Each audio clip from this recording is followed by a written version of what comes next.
কি রে, তুই আমাদের কাজে বাধা দিতে আসিস? এখানে চুপচাপ এখান থেকে চলে যা, না হলে কিন্তু তুই বেঁচে ফিরতে পারবি না আমাদের কাছ থেকে। তোরা একটা মেয়েকে নিয়ে ধর্ষণ করবি আর কেউ কোনো কিছু বলতে আসলে তাদেরকে মেরে ফেলবি। এটা কি মগের মূল্য পেয়েছিস তোরা? আমাদের যেটা ইচ্ছা আমরা সেটাই করব। আমাদের কাজে কেউ বাধা দিতে আসলে তাকে খুন করতেও আমাদের হাত কাঁপবে না। এখনও তোদেরকে আমি ভালো মতো বলছি, মেয়েটাকে ছেড়ে দে, এখান থেকে চলে যা। আমি তোদেরকে কোনো কিছুই করব না। তোর সাহস তো কম না, তোর সাহস তো কম না। তুই আমাদের এখান থেকে চলে যেতে বলিস, আজকে তোকে মেরে তারপর এই মেয়েটাকে নিয়ে আমরা এনজয় করব। তারপর রাফাত আর কোনো সহ্য করতে পারল না, হাতে থাকা একটা লাঠি দিয়ে মারতে শুরু করলো। আর মেয়েটা হয়ে চুপসে আছে, আর দুইটা ছেলেকে মেরে রক্ত বের করে দিল। আর শেষ পর্যন্ত ওরা জীবন নিয়ে পালিয়ে গেছে। আর তখন রাফাত মেয়েটার কাছে আসলো। মেয়েটার কাছে আসার পরে দেখতে পারল মেয়েটার পোশাক ছিঁড়ে গেছে। আর রাফাত তার শার্ট খুলে তাকে দিল। আর তখন মেয়েটা রাফাতকে বলতে লাগলো, আসলে আপনাকে কি বলে ধন্যবাদ দিব সেটা আমি ভাষা খুঁজে পাচ্ছি না। আজকে আপনি না থাকলে হয়তো আমি কাউকে মুখ দেখাতে পারতাম না। আত্মহত্যা ছাড়া আমার কোনো কিছু করার ছিল না। কিন্তু আমি একটা জিনিস বুঝতে পারছি না, আপনি এত রাতে এখানে কি করছেন? আপনার কি কোনো কাজ ছিল এদিকে? আমি ওদেরকে ধরার জন্য এসেছিলাম। ওরা আমি অ্যাড হয়ে কাজ করে আর তাকে ধরতে এসেছিলাম। আর আমাকেই ওদেরকে ধরতে এসেছেন না? আপনার সাহস তো কম নয়, কারণ আপনি খুব ভালো করে জানেন যে ওরা ভয়ঙ্কর। কেন একা ওদেরকে ধরতে আসলেন? ফোর্স নিয়ে আসলেন না কেন? আসলে আমার ভুল হয়ে গেছে। আমাকে একটু থানা পর্যন্ত এগিয়ে দিতে পারবেন? কারণ এখন তো কোনো গাড়ি পাবো না, তার জন্য আর কি বলছিলাম। তারপর রাফাত ওনাকে নিয়ে সেখান থেকে বের হয়ে গেল। আর বের হওয়ার পরে রাস্তা দিয়ে দুজনেই হাঁটছে চুপচাপ। আর তখন আখি লেডি পুলিশ রাফাতকে বলতে লাগলো। আখি জিজ্ঞেস করলো, আপনি কি করেন মানে? নাকি এখনো পড়াশোনা করেন, নাকি কোনো জব করেন? না, এখনো জব করি না, এখনো পড়াশোনা করছি। তবে একটা জব হলে অনেক উপকার হয় আমার জন্য। অনেক খুঁজেছি ভালো একটা জব, কিন্তু কোথাও পাইনি। এই পাশের গ্রামেই আমার বাড়ি, ঢাকায় পড়াশোনা করেছি। যে কোনো জব হলে কি আপনি করতে পারবেন? মানে আমার একজন বডিগার্ডের প্রয়োজন, আপনি কি বডিগার্ডের চাকরি করতে পারবেন? সমস্যা নেই, আমি যে কোনো চাকরি করতে পারবো।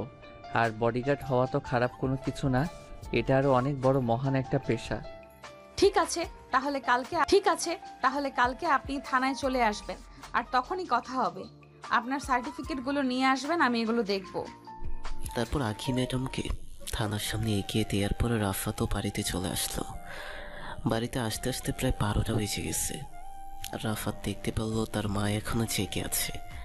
আর রাফাতের মা রাফাতকে দেখে বলতে শুরু করলো, কি রে রাফাত, তোর আসতে এত দেরি হলো কেন? তুই তো ঢাকা গিয়েছিলি, বলেছিলি বিকালের মধ্যে চলে আসবি। এত দেরি কেন হলো? আমি যে সেই কখন থেকেই তোর জন্য বসে অপেক্ষা করছি। আসলে মা, রাস্তায় একটু সমস্যা হয়েছিল তো, তার জন্যই আসতে লেট হয়ে গেছে। আমি ফ্রেশ হয়ে আসছি, তুমি তাড়াতাড়ি করে খাবার দাও। এই কথা বলার পর রাফাত ওয়াশরুমে চলে আসলো। আর ওয়াশরুমে আসার পর রাফাত ফ্রেশ হয়ে তাড়াতাড়ি করে তার মায়ের কাছে আসলো। মা তখন খাবার দিল। রাফাত খাবার খাচ্ছে। আর তখন রাফাতের মা বলতে লাগলো, শোন শোন, এবার তো কোনো চাকরি বাকরির ব্যবস্থা কর, কারণ চাকরি না করলে তো আর সংসারটা তোর বাবা একা চালাতে পারছে না। তোর বাবারও তো বয়স হয়েছে, তোর বাবা আর কত করবে? মা, তুমি জানো আজকে আমি কেন ঢাকায় গিয়েছিলাম? তোমাকে বলেছিলাম যে আমি একটা ভার্সিটির কাজে যাচ্ছি। আসলে না, আমি তোমাকে মিথ্যা বলেছিলাম। আমার অনেক বড় একটা চাকরি হয়ে গেছে, যেটা তুমি কল্পনাও করতে পারবে না। তুই কি বলছিস? আমি তো কোনো কিছুই বুঝতে পারছি না। যা বলার সরাসরি আমাকে খুলে বল। এত ঘুরিয়ে পেঁচিয়ে আমি তোর কথা কিছু বুঝতে পারি না। মা, আমি সেনাবাহিনীর অফিসার হয়ে এই গ্রামে এসেছি। আর এখানে একটা মিশন আছে, আর এই মিশনের জন্যই আমাকে পাঠানো হয়েছে। বুঝতে পেরেছো? এটা শুধুমাত্র তোমাকে বললাম, আর কাউকে বলা যাবে না, নিষেধ রয়েছে। আসলে সেনাবাহিনীর অফিসার হয়ে জয়েন করেছি প্রায় 3 মাস হলো। তার মানে তুই আগের 6 মাস ট্রেনিং এর মধ্যে ছিলে, তখন আমাদের সঙ্গে যোগাযোগ না করতেই তোকে ফোন করলে ফোন বন্ধ থাকতো, তখন তুই ট্রেনিং এ ছিলি তাই না? হ্যাঁ মা, তুমি ঠিকই বলেছ, আমি তখন ট্রেনিংয়ে ছিলাম। আচ্ছা, এখন এসব কথা বাদ দাও। আপাতত আমি খেয়ে ঘুমিয়ে পড়ব। কালকে সকালে আমার অনেক কাজ আছে। তারপর রাফাত তার মায়ের সঙ্গে কথা বলে খাবার খেয়ে রুমে চলে আসলো। রুমে আসার পরে রাফাত আখির কথা ভাবছে। মেয়েটা দেখতে অনেক সুন্দর, আর এটাকে ধরেই রাফাতের মিশন কমপ্লিট করতে হবে। তবে মেয়েটাকে যে রাফাত প্রথম দেখায় ভালোবেসে ফেলেছে তার বলার অপেক্ষা রাখে না। আর আখির কথা ভাবতে ভাবতে রাফাত কখন যে ঘুমিয়ে পড়ল বুঝতেই পারল না। সকালবেলা তাড়াতাড়ি করে ঘুম থেকে উঠল রাফাত, কারণ উদ্দেশ্য থানায় যাবে এখন। রাফাত ঘুম থেকে উঠে ফ্রেশ হয়ে নিল। আর খাবার খেয়ে রাফাত বাইক নিয়ে থানায় যেতে শুরু করলো। আর কিছুক্ষণের মধ্যেই থানায় পৌঁছে গেল। থানায় আসার পরে ভেতরে গেল, আর তখন আখির কেবিনে যাওয়ার পরে অনুমতি নিয়ে প্রবেশ করলো। আর আখির হাতে রাফাতের সার্টিফিকেটগুলো দিয়ে দিল। আর তখন আখি এগুলো দেখতে শুরু করলো মনোযোগ দিয়ে। আর কিছুক্ষণ দেখার পরে রাফাতকে বলতে লাগলো, হ্যাঁ, রেজাল্ট খুব ভালো, সবকিছুতেই A+। সমস্যা নেই, তুমি আজকে থেকে আমার বডিগার্ড হিসেবে জয়েন করো। আর তোমার বেতন হবে 20,000 টাকা, এরপরে আরো বাড়ানো হবে। আপাতত 20,000 টাকা তোমার স্যালারি। এই নাও আমার গাড়ির চাবি। গাড়ির ড্রাইভিং করতে পারো তো নাকি? জি ম্যাম, আমার গাড়ি ড্রাইভিং করার অভিজ্ঞতা আছে, কোনো সমস্যা নেই। তারপর আমি ম্যাডামের কাছ থেকে চাবি নিয়ে গাড়ির কাছে চলে আসলাম। গাড়িতে চুপচাপ বসে আছি। আর কিছুক্ষণ পরেই আখি ম্যাডাম বের হয়ে আসলো আর আমাকে বলতে লাগলো, চন্দননগর নিয়ে চলো, ওখানে একটা মিশন আছে। আর আমি কোনো ফোর্স নিয়ে যাব না, কারণ ফোর্স নিয়ে গেলে ওখানে সবাই বুঝে ফেলবে। তারপর রাফাত গাড়ি চালাতে শুরু করলো। আর উদ্দেশ্য চন্দননগর। ওই চন্দননগর এলাকা অনেক ভয়ঙ্কর এলাকার, কারণ ওখানে আয়নাঘর বলা যায়। রাফাত আখিকে তখন গাড়ি চালাতে চালাতে জিজ্ঞাসা করতে লাগলো, ম্যাডাম চন্দননগরে ফোর্স না নিয়ে খুবই ভালো করেছেন, কারণ ওখানে ফোর্স নিয়ে গেলে অনেক বিপদ হতে পারত। এখানে ছদ্মবেশে প্রবেশ করতে হবে। হ্যাঁ, আমি খুব ভালো করেই জানি। আর তোমার ব্যাপারে আমি স্যারের সঙ্গে কথা বলেছি, তার অনুমতি দিয়েছে আমার বডিগার্ড হিসাবে। এই নাও তোমার কার্ড, কেউ কোনো কিছু জিজ্ঞেস করলে এই কার্ড দেখাবে, তাহলেই হবে। রাফাত আখির কাছ থেকে এই কার্ড নেয়ার পরে পকেটে রেখে দিল। তারপর রাফাত গাড়ি চালাতে শুরু করলো। খুবই দুর্গম এলাকা, পাহাড়ি এলাকা। আর প্রায় 3 ঘন্টা পর ওই চন্দননগর এসে পৌঁছালো। আর চন্দননগর পৌঁছানোর পরে গাড়ি নিয়ে ওই গ্রামের ভেতরে প্রবেশ করলো। গাড়ি রেখে পাহাড়ের উপরে উঠতে শুরু করলো। আর তখন আখি বলতে লাগলো, এখান দিয়ে মনে হয় উপরে ওঠা যাবে, কারণ উপরে ওঠা খুবই প্রয়োজন। ওরা উপরে আছে, আর ওখানে রকিকে অ্যারেস্ট করে নিয়ে যেতে হবে। কিন্তু কিভাবে কি করব বুঝতেই পারছি না। এখানে উঠবো কোন দিক দিয়ে? ম্যাডাম, এখান দিয়ে উঠতে পারবেন না আপনি, আমার সঙ্গে আসুন। ওদিক দিয়ে মনে হয় রাস্তায় আছে, ওদিক দিয়ে ওঠা যাবে। রাফাত আখিকে নিয়ে এসে দিক দিয়ে যেতে শুরু করলো। আখি উপরে আসার পরে একাই সবাইকে মারতে শুরু করলো। আর যখনই কেউ একজন আখিকে গুলি করতে যাবে, রাফাত তাকে লাথি মেরে সেখান থেকে ফেলে দিল। আর তখন আখি এটা খুব ভালো করে দেখতে পারে। আর আখি রাফাতের দিকে তাকিয়ে মুচকি হেসে দেয়। রাফাত এই হাসিটা দেখেই আর সামলাতে পারল না। মনে হচ্ছে কেউ তার বুকের ওপর ছুরি মেরে দিয়েছে। ওর হাসিতে এতটা সুন্দর, যেটা নিজের চোখে না দেখলে হয়তো বিশ্বাসই করতে পারতো না। আখি 4-5 জনকে অ্যারেস্ট করে নিতে নামাতে শুরু করলো। রাফাতও সাহায্য করলো। আর এরপর গাড়িতে তুলে ফেললো। গাড়িতে তোলার পরে তখন আখি বলল থানায় নিয়ে যাওয়ার জন্য। আর এদিকে আখিও তখন বলতে লাগলো, তোমার কাজে আমি অনেক খুশি হয়েছি। আজকে তুমি আবারও আমাকে বাঁচিয়েছো। তুমি না থাকলে হয়তো ওদেরকে ধরতে পারতাম না আমি। ম্যাডাম, এটা আমার দায়িত্ব, আপনাকে সব কিছুর হাত থেকে রক্ষা করা আর নিরাপত্তা দেওয়া সব কিছুই আমার দায়িত্বের মধ্যেই পড়ে। এখানে ধন্যবাদ দেওয়ার কোনো কিছু নেই ম্যাডাম। আখি আর কোনো কথা বলল না। তারপর তারপর রাফাত গাড়ি চালিয়ে চলে আসলো আবারও থানায়। থানায় আসার পরে ওদেরকে নিয়ে জেলের ভিতরে ভরে দিল। আর রাফাত গাড়িতে বসেছিল, আর এদিকে আখি তার কেবিনে কাজ করছিল। আর তখনই ওসি সাহেব আখির কেবিনে প্রবেশ করে, আর আখি দাঁড়িয়ে সালাম দেয়। আর তখন ওসি সাহেব আখিকে বলতে লাগলো, আখি, আমি তোমার কাছে অনুতপ্ত। খুশি হয়েছি তুমি এভাবেই কাজ করে যাও। আর আজকে এই গ্যাংস্টারকে ধরেছো, ওদেরকে কে পিছন থেকে সাপোর্ট দিচ্ছে এটা খুঁজে বের করেন, ওদেরকে অ্যারেস্ট করবে। ওকে স্যার, স্যার ওরা স্বীকার করেছে সবকিছু। আমি সকল প্রমাণ আপনাকে পাঠিয়ে দিয়েছি, আপনি ওগুলো দেখে নেবেন। এই বলে স্যার চলে গেল। আর স্যার চলে যাওয়ার পরে আখি তার নিজের কাজ শুরু করলো। রাফাত বসেছিল আখির জন্য। মেয়েটার দিকে দূর থেকেই তাকিয়ে দেখছি।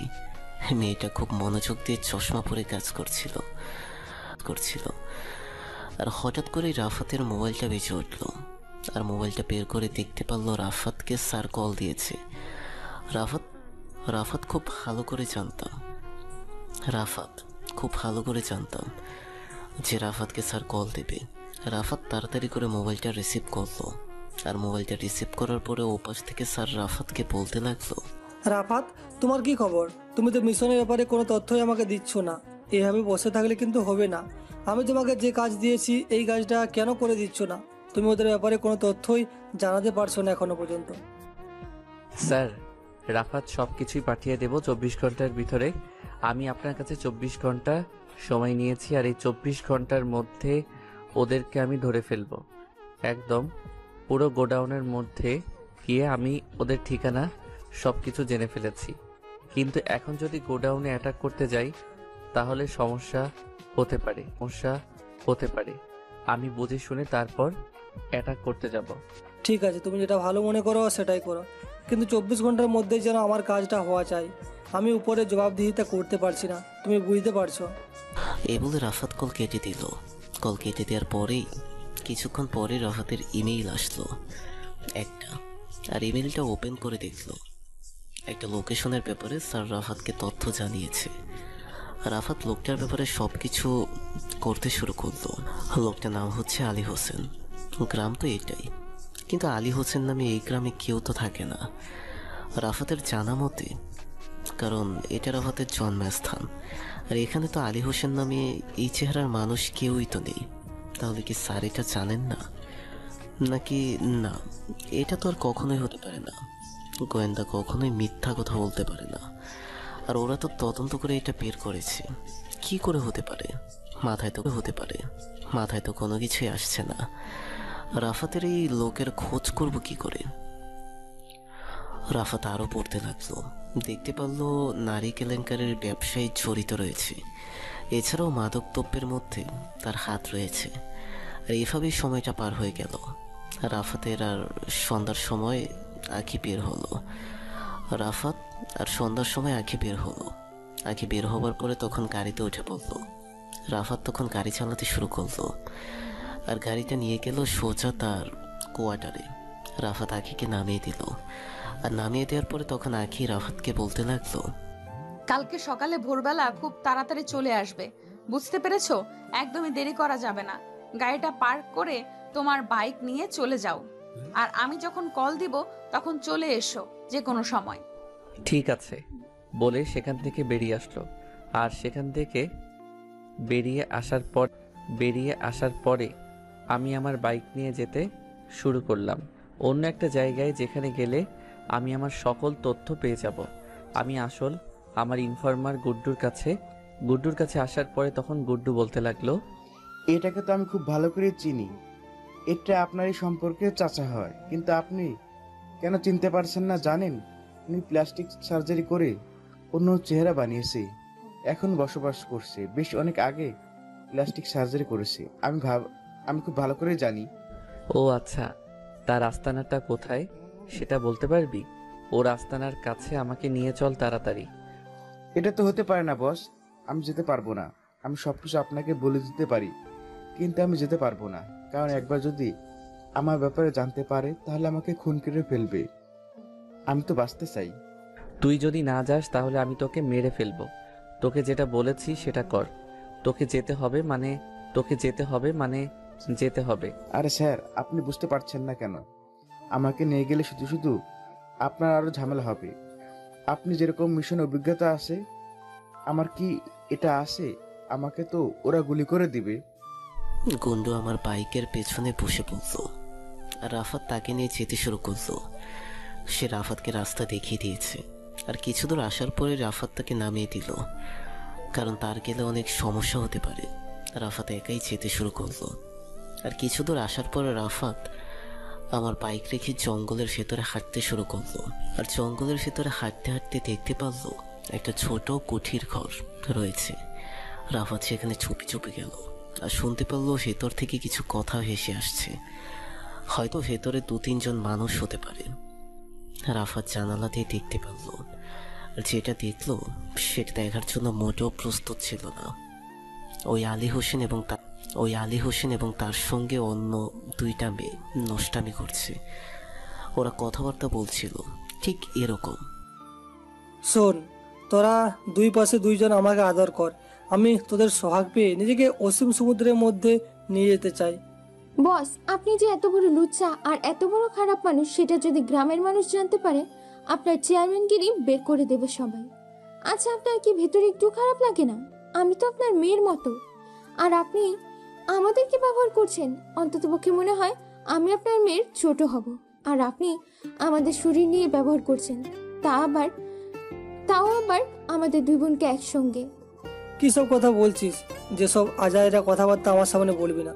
যদি আরেকবার বলিস তাহলে কিন্তু একেবারেই এখানেই মেরে পুঁতে রেখে দেবো, আর কেউ দেখতে আসবে না তোদেরকে। আর এমন তো না যে তোদেরকে আমি কোনো কিছু দিচ্ছি না। তোদেরকে আমি অনেক টাকা পয়সা দিয়েছি, তাতেও তোদের হচ্ছে না। আমার তো এগুলো টাকা পয়সা কোনো কিছুই চাইনি। প্রথমে আমি আমাদের নিজের ইজ্জতটাকে আপনার কাছে বিলিয়ে দিয়েছি বাধ্য হয়ে। আমাদের আর এসব করতে ভালো লাগে না। আমার এই লাইন থেকে মুক্তি চাই। এটা কখনোই হবে না। শোন, তোরা চলে গেলে পরে আমার ব্যবসার কি হবে? তোরা ছাড়া মেয়েগুলোকে কে রেডি করে সুন্দর বানিয়ে বিদেশে বাইরের কাছে পাঠাবে? তাহলে আমাদেরকে টাকা আরো বাড়িয়ে দিতে হবে। আমার বাড়তি টাকা ছাড়া এসব কাজ করব না, কারণ এসব কাজে অনেক বেশি রিস্ক। এমনিতেই আমাদেরকে মানুষ সন্দেহ করতে শুরু করে দিয়েছে। গ্রামের মানুষ এখনো আস্তে আস্তে আমাদেরকে সন্দেহ করছে। সবাই শুধুমাত্র তাদেরকে সন্দেহ করতে পারে, কেউ তোদেরকে কোনো কিছু বলার সাহস পাবে না। আর সবাই তো জানে যে তোরা আমার বাড়িতে কাজের লোক, তোরা আমার বাড়িতে কাজ করিস। কেউ তোদেরকে কোনো কিছু বলবে না আমি যে পর্যন্ত আছি। সেটা ঠিক, এটা আমার খুব ভালো করে জানি যে কেউ আমাদেরকে মুখ ফুটে কোনো কিছু বলবে না, কিন্তু আমাদের কাছে খারাপ লাগে। এখন কথা হচ্ছে, আপনাকে আর কতক্ষণ দেওয়া লাগবে? আমাকে খুশি করে তারপরে এখান থেকে সোজা গাড়িতে করে ওই গোডাউনের মধ্যে যাবি। ওখানে 5টা মেয়েকে রেডি করে রাখবি। রাতের বেলা লোকজন আসবে দেখার জন্য, পছন্দ হলে সাথে করে নিয়ে যাবে, আর এমনভাবে সাজাবে যেন ওরা পছন্দ করে। বুঝতে পারছিস? আচ্ছা ঠিক আছে বস, আপনি কোনো চিন্তা করবেন না। আমি মেয়েগুলোকে খুবই ভালোভাবে সাজাবো। আর রাফা এখানেই থাকবে আপনার সঙ্গে, নাকি আমার সঙ্গে যাবে? না, ওর ওখানে যাওয়ার কোনো প্রয়োজন নেই। ও এখানে আমাকে সুখ দেবে, আর তুই তোর কাজ করবি গিয়ে। আর শোন, কোনো প্রকার যেন কেউ বুঝতে না পারে যে তুই গোডাউনের ভিতরে প্রবেশ করেছিস।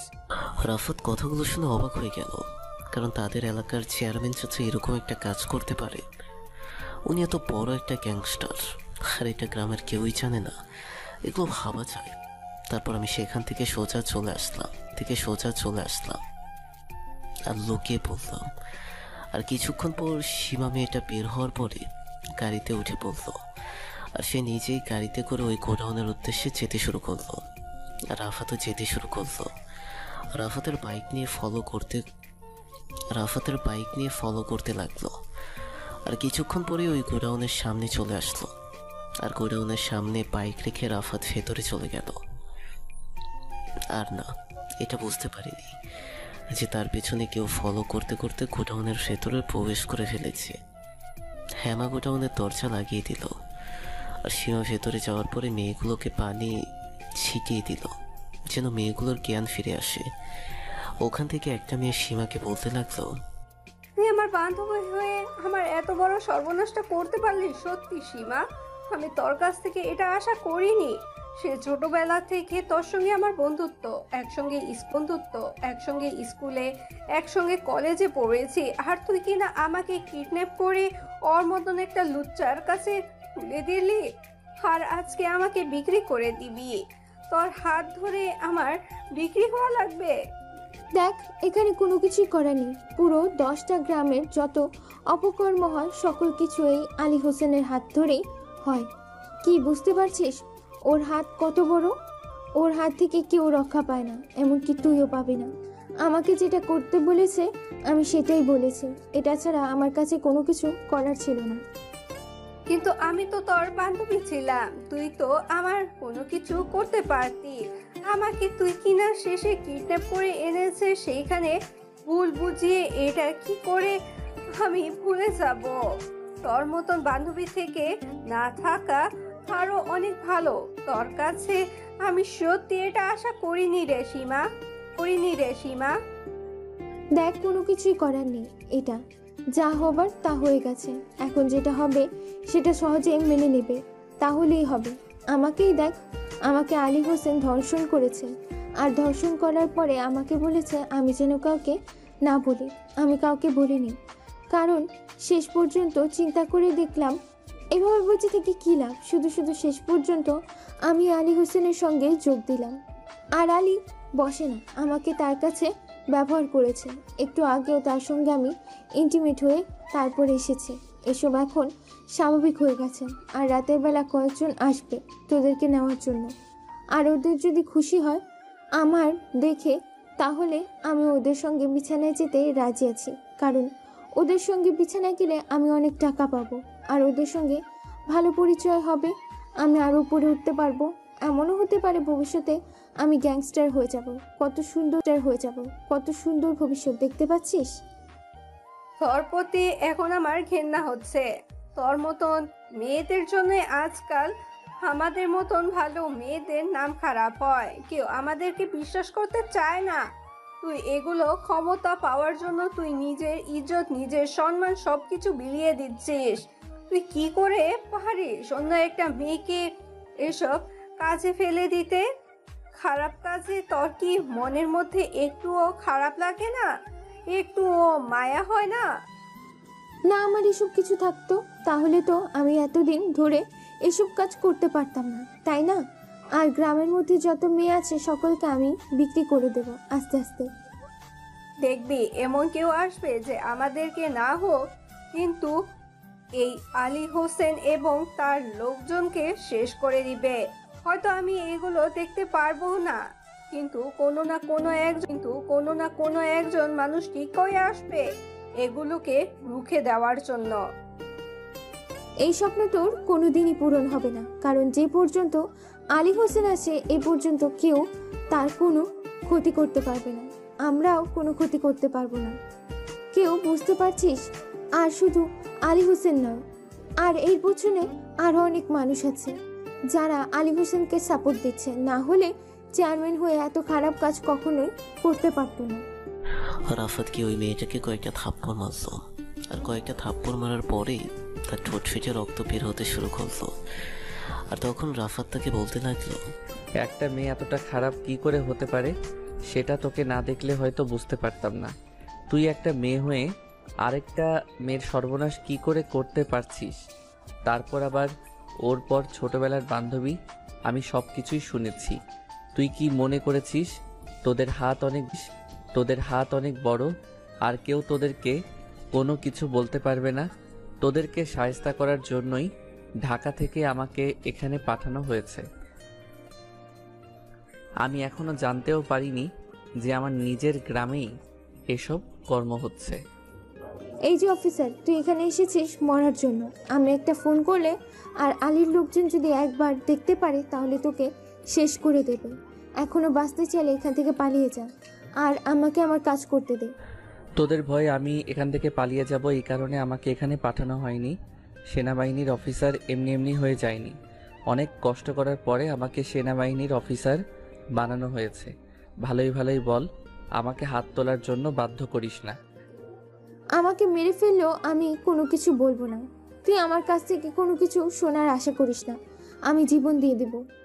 আমি আমার মোবাইলটা বের করে একটা কল দিলাম, আর কল দেওয়ার সাথে সাথে রিসিভ করলো আর আমি আসতে বললাম। আর 10 মিনিটের মধ্যেই গোডাউনের ভিতরে প্রবেশ করলো আমার টিমের লোকজন। মিথিলা হলো আমার টিমের সদস্য। মিথিলা এসে ওনাকে থাপ্পড় মারতে শুরু করলো আর বলতে শুরু করলো, এখনো ভালোই বলছে, সকল কিছু বলে দে, না হলে কিন্তু তোকে এমন অবস্থা করব যে পরে কিন্তু ঠিকই বলবি, কিন্তু এখন ভালো মতো বলছিস না। আমি তো একবার বলেছি আমাকে মেরে ফেললেও তোরা কোনো কিছু শুনতে পারবি না। একটু পরে আলী হোসেনের লোকজন চলে আসবে, আর তখন তোদের কি অবস্থা হবে সেটা তোরা ভেবে নে। রাফাত বুঝতে পারল সীমা এমনিতেই সব কিছু স্বীকার করবে না। তারপর রাফাত মিথিলাকে বলল তাকে ভেতরে নিয়ে যাওয়ার জন্য, আর মিথিলা টানতে টানতে সীমাকে ভেতরে নিয়ে গেল। আর ভেতরে নেওয়ার পরে মিথিলা 3rd ডিগ্রি দেওয়ার পরেই সব কিছু বলে দিল। আর সীমাকে নিয়ে আসার পর তখন রাফাত বলতে লাগলো, তোদের মতো অপরাধীকে কি করে মুখ খোলাতে হয় সেটা আমাদেরকে খুবই ভালো করে শেখানো হয়েছে, আর এটা আমারও খুব ভালো করেই জানি। এখন আমি যেভাবে বলছি সেভাবে কাজ করবে। যদি কোনো উল্টাপাল্টা করেছিস তাহলে তোর খবর আছে।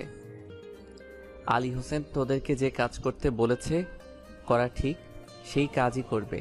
আর রাতে যখন ওই লোকজন আসবে তখন আলী হোসেন যেই কাজ করতে বলে তারা সেই কাজ করবে, আর বাকিটা আমরা ম্যানেজ করে নেব। যখন গোলাগুলি হবে চুপচাপ মাথা নিচু করে বসে যাবি। আর তোকে যদি আলী ওই লোকজনের সঙ্গে কোথাও পাঠায় তাহলে সেখানেও যাবি, আর বাকিটা আমরা ম্যানেজ করে নেব, কারণ আমাদের জানতে হবে ওদের কোথায় কোথায় আস্তানা রয়েছে। ঠিক আছে স্যার, আপনি যেভাবে বলবেন আমি সেভাবেই কাজ করব। তবুও প্লিজ আমাকে আর মারবেন না, আমি আর এগুলো সহ্য করতে পারছি না। তারপর আমি আমার লোকজনকে নিয়ে বাহিরে চলে আসলাম, আর বাহিরে এসে অপেক্ষা করতে লাগলো সেই কাঙ্ক্ষিত মুহূর্তের জন্য। আর রাতের বেলায় আলী এবং সাথে কয়েকজন নিয়ে গোডাউনের ভেতরে আসলো। আর গোডাউনের ভিতরে আসার পরে তখন আলীর সঙ্গে থাকা ওই লোকটা বলতে লাগলো, আরে আলী, তোমার ফুলগুলো দেখে অনেক সুন্দর, তা একটাকে নিয়ে ভিতরে যাওয়া যাবে নাকি? তুমি অনুমতি দিলে আমি এখান থেকে ওই মেয়েটাকে নিয়ে ভিতরে যেতে পারি। আরে বস, সমস্যা নাই, আপনি ভিতরে গিয়ে কিছুক্ষণ সময় কাটিয়ে আসেন। কিছুক্ষণ বলতে 1 ঘন্টা 2 ঘন্টা, কোনো সমস্যা নেই। আমি এদিকে ওদের সঙ্গে কথা বলতে থাকি আর বাকিদেরকে রেডি করতে থাকি। সীমা, যা ওটাকে নিয়ে ভিতরে যা। বস, আমি না গিয়ে জ্যোতিকে পাঠাচ্ছি, জ্যোতি খুব ভালো করে দিতে পারবে। আমি তো পুরনো মাল দিয়ে আর কি হবে, মনের আশ মিটবে। সীমা, তুই ঠিক বলেছিস, তোকে আমার পছন্দ হয়েছে। তুই পরে আমার সঙ্গে যোগাযোগ করবি, এই নিয়ে আমার কার্ড। কোনো সমস্যা হলে আমাকে কল দিস। তারপরে ডেভিড যেদিকে জোর করে সাথে করে একটা রুমের ভেতর নিয়ে গেল। আর এদিকে তখন রাফাত তার লোকজন নিয়ে প্রবেশ করলো গোডাউনের ভেতরে। চারদিক থেকেই সবাই ঘিরে ধরে রেখেছে, তাই কেউ পালানোর সাহস করবে না। তারপর রাফাত এখানে আসার পরে আলীকে বলতে লাগলো, এখনো ভালোই বলেছি, স্যালেন্ডার করে দে, না হলে কিন্তু একটাও বেঁচে থাকতে পারবি না। আমাকে ধরা তো সহজ কখনো হবে না, আমাকে ধরতে পারবি না। আমি ঠিক কোনো না কোনোভাবে পালিয়ে যাব। তুই এখান থেকে পালাতে পারবি না। গোডাউনের চারপাশ আমার লোকজন ঘিরে রেখেছে, তাই তোকে স্যালেন্ডার করতে হবে। আলী তখনই কোনো কথা না বলে রাফাতকে গুলি করতে শুরু করলো। আর তার ওদেরকে করে করতে শুরু করলো। এর মধ্যে রাফাত রুমের ভেতরে প্রবেশ করলো। আর রুমের ভেতরে প্রবেশ করে দেখতে পারলো ডেভিড পালিয়ে যেতে শুরু করেছে। আর ডেভিড বাহিরে চলে আসলো গোডাউনের। আর রাফাত ডেভিডকে ফলো করতে শুরু করলো। আর শেষ পর্যন্ত যখনই গাড়িতে উঠতে যাবে তখনই রাফাত তার পায়ে গুলি করলো আর তাকে ধরার জন্য সামনে এগিয়ে গেল। এগিয়ে যাওয়ার পরে ডেভিড রাফাতকে বলতে লাগলো, আমাকে মেরে কোনো লাভ হবে না, তোর আমাকে অ্যারেস্ট করেও কোনো লাভ হবে না। আমি বাংলাদেশ সম্পর্কে কোনো কিছুই জানি না। আমাকে যে কাজ দেওয়া হয় আমি শুধুমাত্র সেটাই করি। আমাদের এজেন্ট সম্পর্কে তোর কোনো ধারণা নেই। আমার মতো হাজার হাজার এজেন্ট রয়েছে। তোদের সব কয়টা এজেন্টকে আমি মারব। তোর সঙ্গে কাদের কানেকশন আছে, তুই কাদের সঙ্গে ব্যবসা করিস এটা বল। না হলে কিন্তু তোকে আর বাঁচিয়ে রাখা হবে না। এখানেই তো শেষ নিঃশ্বাস ত্যাগ করতে হবে, শেষ নিঃশ্বাস ত্যাগ করতে হবে। বলছি তবু প্লিজ আমাকে মারিস না, আমাকে ছেড়ে দে। তোকে অনেক টাকা দেব, তুই টাকার ওপর শুয়ে থাকতে পারবি। আমি তোকে সব কিছু বলে দিচ্ছি। আমার পকেটে একটা পেন ড্রাইভ আছে, আর ওই পেন ড্রাইভের মধ্যেই সকল কিছু আছে। রাফাত ডেভিডের কাছ থেকে পেন ড্রাইভ নিয়ে তাকে গুলি করে দিল, কারণ এরকম এজেন্টকে বাঁচিয়ে রাখলে দেশের শুধুমাত্র ক্ষতি হবে, লাভ হবে না। তারপর রাফাত আবারও গোডাউনের ভেতরে আসার পরে দেখতে পারল আলী হাত থেকে পালিয়ে গেছে। রাফাত স্বামীকে প্রশ্ন করল, স্বামীও পালিয়ে যায় কি করে তোমাদের হাত থেকে? তোমরা কি করছিলে? আমি বলেছিলাম যে গুলি করো, ঠিক আছে, কিন্তু কোনোভাবে যেন আলী পালিয়ে যেতে না পারে। সরি স্যার, আসলে আমার তার লোকজনকে গুলি করছিলাম, আর এর মধ্যেও একটা গ্লাস মেরে এখান থেকে পালিয়ে যায়, আর তারপর আমার কোনো কিছুই দেখতে পারিনি, ধোঁয়া ভরে গিয়েছিল। আমি আগেই বলেছিলাম যে সাবধান হয়ে তারপরে কাজ করতে। তুমি খুব ভালো করে জানতে যে আলী কোনো না কোনো চালাকি করে বেরিয়ে যেতে পারে, এবং সেই ভুলটাই করলে তুমি। যাও গিয়ে ধরো, গাড়িতে করে পালাচ্ছে। রাফাত দেখতে পেল আলী গাড়িতে করে পালাচ্ছে, আর তাড়াতাড়ি করে তার সকলেই গাড়িতে উঠে গেল, আর গাড়িতে করে রাফাত তাকে ফলো করছিল। আর আমার বাকি লোকজন সকলেই ওদেরকে অ্যারেস্ট করলো, আলী লোকজনকে। আর এইদিকে রাফাত তার পেছনে পেছনে যাচ্ছে। আর কিছু দূর যাওয়ার পরেই গাড়িটা একটা গাছের সঙ্গে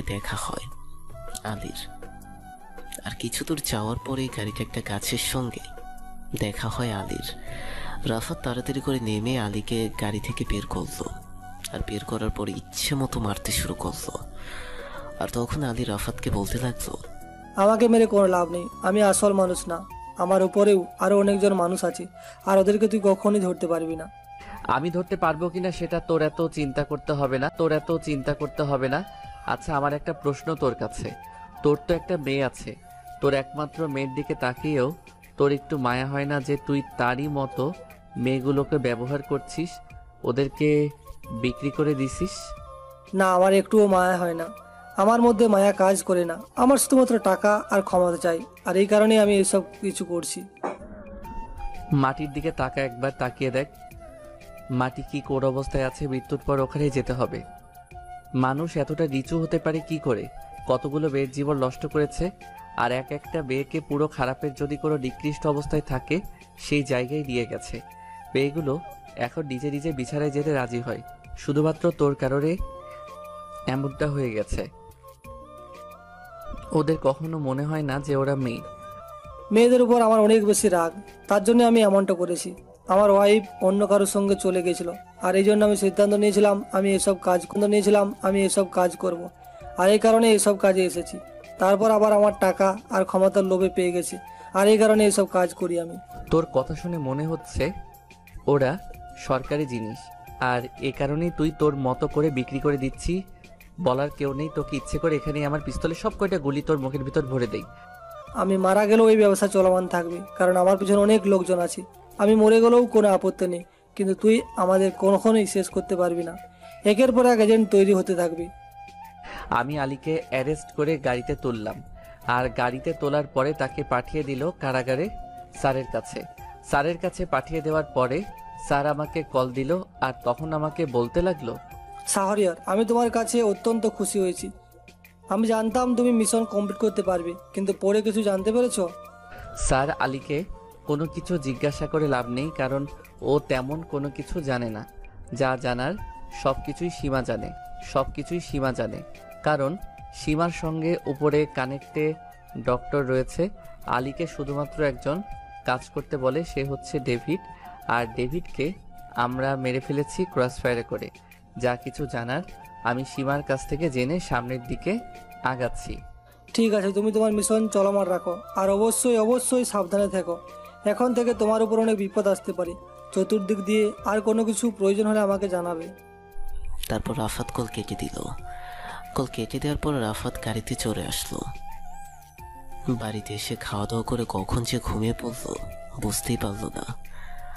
মাঝরাতে হঠাৎ করে ফোনের শব্দে ঘুমটা ভেঙে যায়। মেজাজ পুরো খারাপ হয়ে গেল। এই মাঝরাতে কে আবার কল দিল? রাফাত ফোনটা রিসিভ করলো, আর ফোনটা রিসিভ করার পরে ওপাশ থেকে কেউ কান্না করতে করতে বলতে লাগলো, শাহরিয়ার, তুমি কোথায় আছো? তাড়াতাড়ি করে বাসায় আসো। ওরা আমার বাসায় অ্যাটাক করেছে। আমি রুমের দরজা বন্ধ করে আছি, যে কোনো মুহূর্তে ওরা দরজা ভেঙে ভেতরে ঢুকবে। রাফাত তাড়াতাড়ি করে কল কেটে দিল। আর কল কেটে দেওয়ার পরে রাফাত তার বাইক নিয়ে 10 মিনিটের মধ্যে সেখানে এসে পৌঁছালো। আর পৌঁছানোর পরে দেখতে পারল প্রায় অনেকগুলো জঙ্গি তাকে অ্যাটাক করেছে।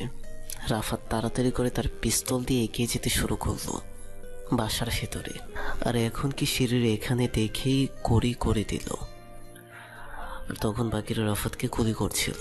রাফাত গুলি করতে করতে উপরে উঠতে লাগলো। রাফাত রুমের দরজার সামনে আসতেই দেখি কয়েকজন দাঁড়িয়ে আছে আর আমার দিকে পিস্তল তাক করেছে। রাফাত হাত উপরে উঠিয়ে দিল আর বুদ্ধি করে পা দিয়ে ওদের হাত থেকে পিস্তল ফেলে দিল। তারপর রাফাত ওদেরকে ওদের পায়ে গুলি করে দিল। ওদের পায়ে গুলি করে দেওয়ার পরে রাফাত ডাক দিয়ে বলল দরজা খোলার জন্য। আর তখন আঁখি নিচের দরজা খুলে শক্ত করে রাফাতকে জড়িয়ে ধরল, যেটার জন্য রাফাত মোটেও প্রস্তুত ছিল না। আঁখি আমাকে জড়িয়ে ধরে কান্না করছিল অনবরত। রাফাত না চাইতেও তার মাথায় হাত বুলিয়ে দিতে শুরু করলো। আঁখি তখন কান্না করতে করতে রাফাতকে বলতে লাগলো, তুমি যদি সময় মতো না আসো তাহলে ওরা আমাকে মেরে ফেলতো, কিন্তু এখানে আসার সাহস কি করে পেলো? এখানে তো অনেক সিকিউরিটি থাকার কথা। ওরা কি সবাইকে মেরে ফেলেছে? সকল সিকিউরিটিকে মেরে ফেলেছে। এখানে থাকাটা আপনার নিরাপদ নয়। আপনি চাইলে আমার বাড়িতে থাকতে পারেন, কারণ আপনি যদি আবার এখানে থাকেন ওরা আবারও অ্যাটাক করতে পারে, কারণ ওরা খুব ভালো করে জেনে গেছে আপনি এখানে একা থাকেন। আঁখি কোনো কিছু বলল না। তার মানে রাফাত বুঝে গেল আঁখি রাজি আছে। তারপর রাফাত তাকে আমার বাইকের পেছনে বসিয়ে দিল আর সে রাফাতকে পেছন থেকে শক্ত করে জড়িয়ে ধরে রেখেছে। এই মাঝরাতে আঁখিকে নিয়ে বাইক চালাতে অনেক বেশি ভালো লাগছে। মনে হচ্ছে এই রাস্তাটা যেন না ফুরায়, এভাবেই যেন কেউ থাকুক। আঁখি ভয়ে রাফাতকে এমন শক্ত করে জড়িয়ে ধরে রেখেছে, কিন্তু সে বুঝতেই পারছে না রাফাত তার শুধুমাত্র বডিগার্ড। রাফাত তার মতো করেই ধীরে ধীরে বাইক চালিয়ে আসছিল। আর তখন চাঁদের আলোতে আঁখির মুখটা উজ্জ্বল লাগছিল। রাফাত লুকিং গ্লাসে আঁখিকে বারবার দেখছিল। কি করব মানুষটাকে যে রাফাত অনেক বেশি ভালোবাসে। তারপরে বাড়িতে চলে আসলো। বাড়িতে আসার পরে তখন তার মাকে সব কিছু বললো, আর মা কোনো কিছু বললো না। মা তখন আঁখিকে বলতে লাগলো, কোনো সমস্যা নেই মা, তোমার যতদিন ইচ্ছা হয় তুমি এই বাড়িতেই থাকবে। আমি তোমার মায়ের মতো, আমাকে মা বলি ডাকবে। ফ্রেশ হয়ে আসো, ওখানে রুম আছে, ওই রুমটাতে ঘুমিয়ে পড়ো। এখানে ঘুমিয়ে পড়ুন, এখানে কোনো সমস্যা নেই। আর আমার বাড়িতে সবচেয়ে বেশি নিরাপদ, তাই এত টেনশন করার কিছু নেই। আপনি ঘুমিয়ে পড়ুন, না হলে আপনার শরীর খারাপ করবে। রাফাত আঁখিকে রেখেই তার রুমে চলে আসলো। আর রুমে আসার পরে আঁখির কথা ভাবতে লাগলো। এটা যখন রাফাতকে জড়িয়ে ধরেছিল তখন মনে হয় রাফাত অন্য গ্রহে চলে গিয়েছিল। এতটা ভালো লাগছিল তার, এটা বলে বোঝানো সম্ভব না। এই প্রথম কোনো মেয়ের স্পর্শ পেল এত কাছে। তার গরম নিঃশ্বাস রাফাত বুঝতে পারছিল। আমার এসব ভাবতেই অনেক লজ্জা লাগছে। আর এসব ভাবতে ভাবতে কখন যে রাফাত ঘুমিয়ে পড়ল। সকালবেলা মিষ্টিটাকে রাফাতের ঘুমটা ভেঙে গেল। রাফাত চোখ মেলে তাকিয়ে দেখতে পারল আঁখি তার জন্য চা নিয়ে দাঁড়িয়ে আছে। রাফাত উঠে গেল। আর তখন রাফাত তাকে বলতে লাগলো, আরে ম্যাডাম, আপনি আমার জন্য চা নিয়ে এসেছেন কেন? আমি ঘুম থেকে উঠে আপনার জন্য জানিয়ে যেতাম। আপনি কি যে করেন। আরে না, সমস্যা নেই। আর এত ম্যাডাম ম্যাডাম বলে ডাকবে না তো। ম্যাডামটা আমার মোটেও পছন্দ নয়, বুঝতে পেরেছো? কি যে বলেন ম্যাডাম, আপনি আমার মালিক, আমি আপনার বডিগার্ড। আমি আপনাকে ম্যাডাম বলে ডাকবো না তো কি বলে ডাকবো? আমি তোমার সমবয়সী, তাই তুমি আমাকে নাম ধরে ডাকতে পারো বা তুমি বলে ডাকতে পারো, এটা তোমার ইচ্ছে, কিন্তু ম্যাডাম বলে ডাকবে না, এটাই শেষ কথা। আচ্ছা, আমাকে ডাকছে, তাড়াতাড়ি করে উঠো, এখন খাওয়া দাওয়া করে থানায় যেতে হবে। তারপরে তার দুজনেই খাবার খেতে চলে আসলো। আর খাবার খেয়ে রেডি হয়ে যথারীতি রাফাত গাড়ি নিয়ে বেরিয়ে পড়লো। আর রাফাত গাড়ি চালিয়ে যাচ্ছিল। আর ম্যাডাম পিছনে বসেছিল। রাফাত খুবই দ্রুত গতিতে থানায় যাচ্ছি, আর তখন আখি রাফাতকে পেছন থেকে বলতে লাগলো গাড়িটা আস্তে চালানোর জন্য। রাফাত ধীরে ধীরে গাড়ি চালাতে শুরু করলো। আর কিছু দূর যাওয়ার পরে আখি বলল গাড়ি থামানোর জন্য। আর রাফাত গাড়িটা রাস্তার পাশে থামানোর পরে গাড়ি থেকে নামলো। রাফাত, তোমার সঙ্গে আমার কিছু কথা আছে। আমি জানি না তুমি কথাগুলো কিভাবে নেবে, কিন্তু কথাগুলো না বলেও আমি থাকতে পারছি না। কি বলছেন ম্যাডাম? আপনি আমার সঙ্গে এভাবে কথা বলছেন কেন? আপনি আমাকে যেটা বলবেন ডিরেক্টলি বলবেন, এমন আমতামতা করে কথা বলবেন না। আপনি আমার মালিক, আমি আপনার কর্মচারী। প্লিজ, আমি তোমার কাছ থেকে এটা শুনতে চাইনি। আর কিভাবে বলবো বুঝতে পারছি না। আসলে আমি তোমাকে ভালোবেসে ফেলেছি। আমি জানি না আমি কি করব। আমি তোমাকে কাছে পেতে চাই। ম্যাডাম, আপনি কি পাগল হয়ে গেলেন? আমি আপনার কর্মচারী, আমি আপনার সামান্য বডিগার্ড। আপনি বডিগার্ডকে কিভাবে ভালোবাসেন? এটা হয় না ম্যাডাম। আমি জানি না এটা হয় কিনা, ভালোবাসা এইসব দেখে হয় না শাহরিয়ার। আমি আমার নিজেকে অনেক বোঝানোর চেষ্টা করেছি, কিন্তু আমি আর নিজেকে ধরে রাখতে পারছি না। সত্যি বলছি, তুমি ছাড়া আমি অসহায়। এখন ম্যাডাম, এটা কখনোই হতে পারে না। আপনি কোথায় আর আমি কোথায়, আমি এটা মেনে নিতে পারবো না। তুমি যদি আমাকে না মেনে নাও, তাহলে সত্যি সত্যি আমি বলছি আমি নিজেকে শেষ করে দিব। আমাকে কয়েকবার বাঁচিয়েছে, তাই না? আমি এই জীবন রাখতে চাই না। যে মানুষের কারণে আমি এখন পর্যন্ত বেঁচে আছি, যদি সে মানুষটাকে না পাই, তাহলে বেঁচে থেকে কি লাভ? তখনই আখি তার পেট থেকে একটা ছুরি বের করলো। রাফাত ভাবলো হয়তো কোনো কিছু করবে না, এমনিতেই রাফাতকে ভয় দেখানোর জন্য এমনটা করছে। আর মুহূর্তের মধ্যেই আখি যেটা করবে সেটা দেখার জন্য রাফাত মোটেও প্রস্তুত ছিল না। আখি সঙ্গে সঙ্গে নিজের হাত কেটে ফেলেছে। রাফাত তাড়াতাড়ি করে তার কাছে এগিয়ে গেল আর এগিয়ে যাওয়ার পরে তাকে একটা থাপ্পড় মারার পরে হাত থেকে ছুরিটা ফেলে দিয়ে তাড়াতাড়ি করে তার পকেট থেকে রুমাল বের করে হাতের মধ্যে বেঁধে দিল। রক্ত টপ টপ করে পড়ছিল। তারপর রাফাত তাকে শক্ত করে জড়িয়ে ধরে বলতে লাগলো, আমিও যে তোমাকে অনেক বেশি ভালোবাসি, কেন বুঝতে পারো না? ভালোবাসি বলেই তো এত কাছাকাছি থাকার চেষ্টা করি সব সময়। প্লিজ, আর কখনো এমন পাগলামিটা করবে না। আর আমি তো এমনিতেই তোমার সঙ্গে মজা করছিলাম। আমি তোমাকে অনেক অনেক বেশি ভালোবাসি শাহরিয়ার। তুমি বিশ্বাস করবে না, আমি তোমার জন্য সারাটা রাত ঘুমাতে পারিনি। সব সময় তোমার কথা মনে হয়। আমি কি করব? আর কখনো এমন পাগলামি করবে না, তাহলে কিন্তু তোমার খবর আছে। বলে দিও, আমাকে কথা দাও প্লিজ, আর কখনো এমন করবে না। এই কান ধরছি, আর কখনোই আমি এমনটা করব না। এবারের মতো আমাকে ক্ষমা করে দাও। হঠাৎ করেই আমার মোবাইলটা বেজে উঠলো আর আমি ফোনটা বের করে দেখতে পারলাম আমাকে স্যার কল দিয়েছে। আমি আখিকে ছাড়াতে চাইলাম, কিন্তু মেয়েটা কোনোভাবেই আমাকে ছাড়তে চাচ্ছে না, শক্ত করে জড়িয়ে ধরে রেখেছে। আমি তাড়াতাড়ি করে ফোনটা রিসিভ করলাম, আর ফোনটা রিসিভ করার পরে তখন তার ওপাশ থেকে আমাকে কিছু বলতে লাগলো। শাহরিয়ার, আমি অনেক কিছু জানতে পেরেছি। শোনো, ওই আলীর সঙ্গে আমাদের এমপি সাহেব তিনিও জড়িত আছেন, আর এমপির কথাই সকল কিছু হয়ে থাকে। তুমি যত তাড়াতাড়ি সম্ভব এমপিকে যথাযথ প্রমাণ নিয়ে অ্যারেস্ট করবে। আমি জানি যে এমপির কথা এসব কিছু হচ্ছে, কিন্তু আমার কাছে কোনো প্রমাণ নেই। আমি জানি তুমি পারবে। স্যার, আপনি কোনো টেনশন করবেন না, আমি হাতে প্রমাণ নিয়ে এমপিকে অ্যারেস্ট করব। ধন্যবাদ স্যার আমাকে তথ্যটা বলে দেওয়ার জন্য। তারপর স্যার কল কেটে দিল। আর কল কেটে দেওয়ার পর আখি আমার দিকে ফেল দৃষ্টিতে তাকিয়ে আছে। রাফাত কোনো কিছু বলছে না। আর তখন আখি নিচেই তার পকেটে হাত দিয়ে আমার আইডি কার্ড বের করলো। আইডি কার্ড বের করার পরে রাফাতের দিকে অবাক দৃষ্টিতে তাকিয়ে আছে। আর তখন রাফাত ফাজলামো করে বলতে শুরু করলো, তুমি কি মনে করেছিলে সারা জীবন আমি তোমার টাকায় বসে বসে খাবো আর তুমি পুলিশের চাকরি করবে? তাই তো তোমার ইচ্ছাটা পূরণ করতে পারলো না। সব সময় মজা না করলে তোমার পেটের ভাত হজম হয় না। এসব কথা বাদ দাও। আগে কি হয়েছে আর এত কিছু কিভাবে করলে? আমাকে কোনো কিছু বললে না কেন? আমি তো ভেবেছিলাম সত্যি সত্যি তুমি কিছু করো না, এখনো পড়াশোনা করছো, কিন্তু তুমি যে একজন সেনাবাহিনীর অফিসার এটা সত্যি আমি জানতাম না। মনে মনে এমন একটা মানুষই আমি খুঁজেছিলাম, যে মানুষটা আমার পজিশনকে নয়, শুধুমাত্র আমাকে ভালোবাসবে। কিন্তু বিশ্বাস করো, আমি তোমাকে না, তোমার পজিশনটাকে ভালোবাসি। তোমাকে দিয়ে কি হবে বলো তো?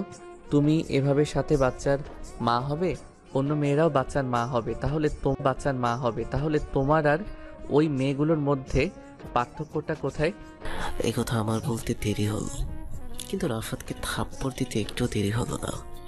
আখি রাফাতকে ইচ্ছে মতো মারতে শুরু করলো, আর আমি শেষ পর্যন্ত সহ্য করতে না পেরে তাকে শক্ত করে জড়িয়ে ধরলাম। আর তখন আখির আগে কণ্ঠস্বরে রাফাতকে বলতে লাগলো, তোমার সাহস কি করে হয় আমাকে এইসব কথা বলার? দিন দিন বজ্জাত হয়ে যাচ্ছ। একবার বিয়েটা হয়ে যাক, তারপরে দেখাবো তোমাকে আমি কি কি করতে পারি। এই লেডি পুলিশ তোমার জীবন ছারখার বানিয়ে দেবে। তাহলে তো তোমার মতো গুন্ডি মেয়েকে বিয়ে করা যাবে না। তোমার মতো গুন্ডি মেয়েকে বিয়ে করলে আমার অবস্থা যে কি হবে সেটা আমি একটু হলেও এখন আন্দাজ করতে পারছি না। আচ্ছা, এখন আপাতত সব কথা বাদ দিয়ে চলে যাওয়া যাক। তোমাকে বাসায় নামিয়ে দিয়ে আমি আমার কাজে যাব। তুমি আমার বডিগার্ড, তোমাকে আমি বলেছি 24 ঘন্টা আমার সঙ্গে থাকার জন্য, আর উল্টো তুমি আমাকে রেখে কোথায় যাবে শুনি? দেখো, এখন কিন্তু মোটেও মজা করার সময় না, বুঝতে পারছো? তুমি সোজা তোমার মায়ের কাছে যাবে। এই কোয়ার্টারে তোমার থাকার কোনো প্রয়োজন নেই।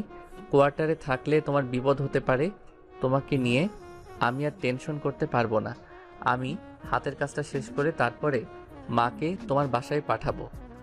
কিন্তু আমি তো তোমাকে ছাড়া থাকতে পারবো না। আর এই সব কিছু করছো, যদি তোমার কোনো কিছু হয়ে যেত, তোমার বিপদ হলে তখন কি করবে? আমি কাকে নিয়ে বাঁচবো? তোমার ভালোবাসা থাকলে কখনোই এমনটা হবে না। তুমি শুধু আমার জন্য দোয়া করো যেন ওই এমপি এবং তার লোকজনকে আমি অ্যারেস্ট করতে পারি। এই বলে আমি আখিকে শক্ত করে জড়িয়ে ধরলাম, আর আখিও আমাকে শক্ত করে জড়িয়ে ধরলো। তারপর আখিকে নিয়ে যেতে লাগলো তার বাসার উদ্দেশ্যে, আর বেশ অনেকক্ষণ পরে তার বাসার সামনে এসে নামিয়ে দিল। তারপরে আমি তার গাড়ি নিয়ে যেতে শুরু করলাম আমার জায়গায়।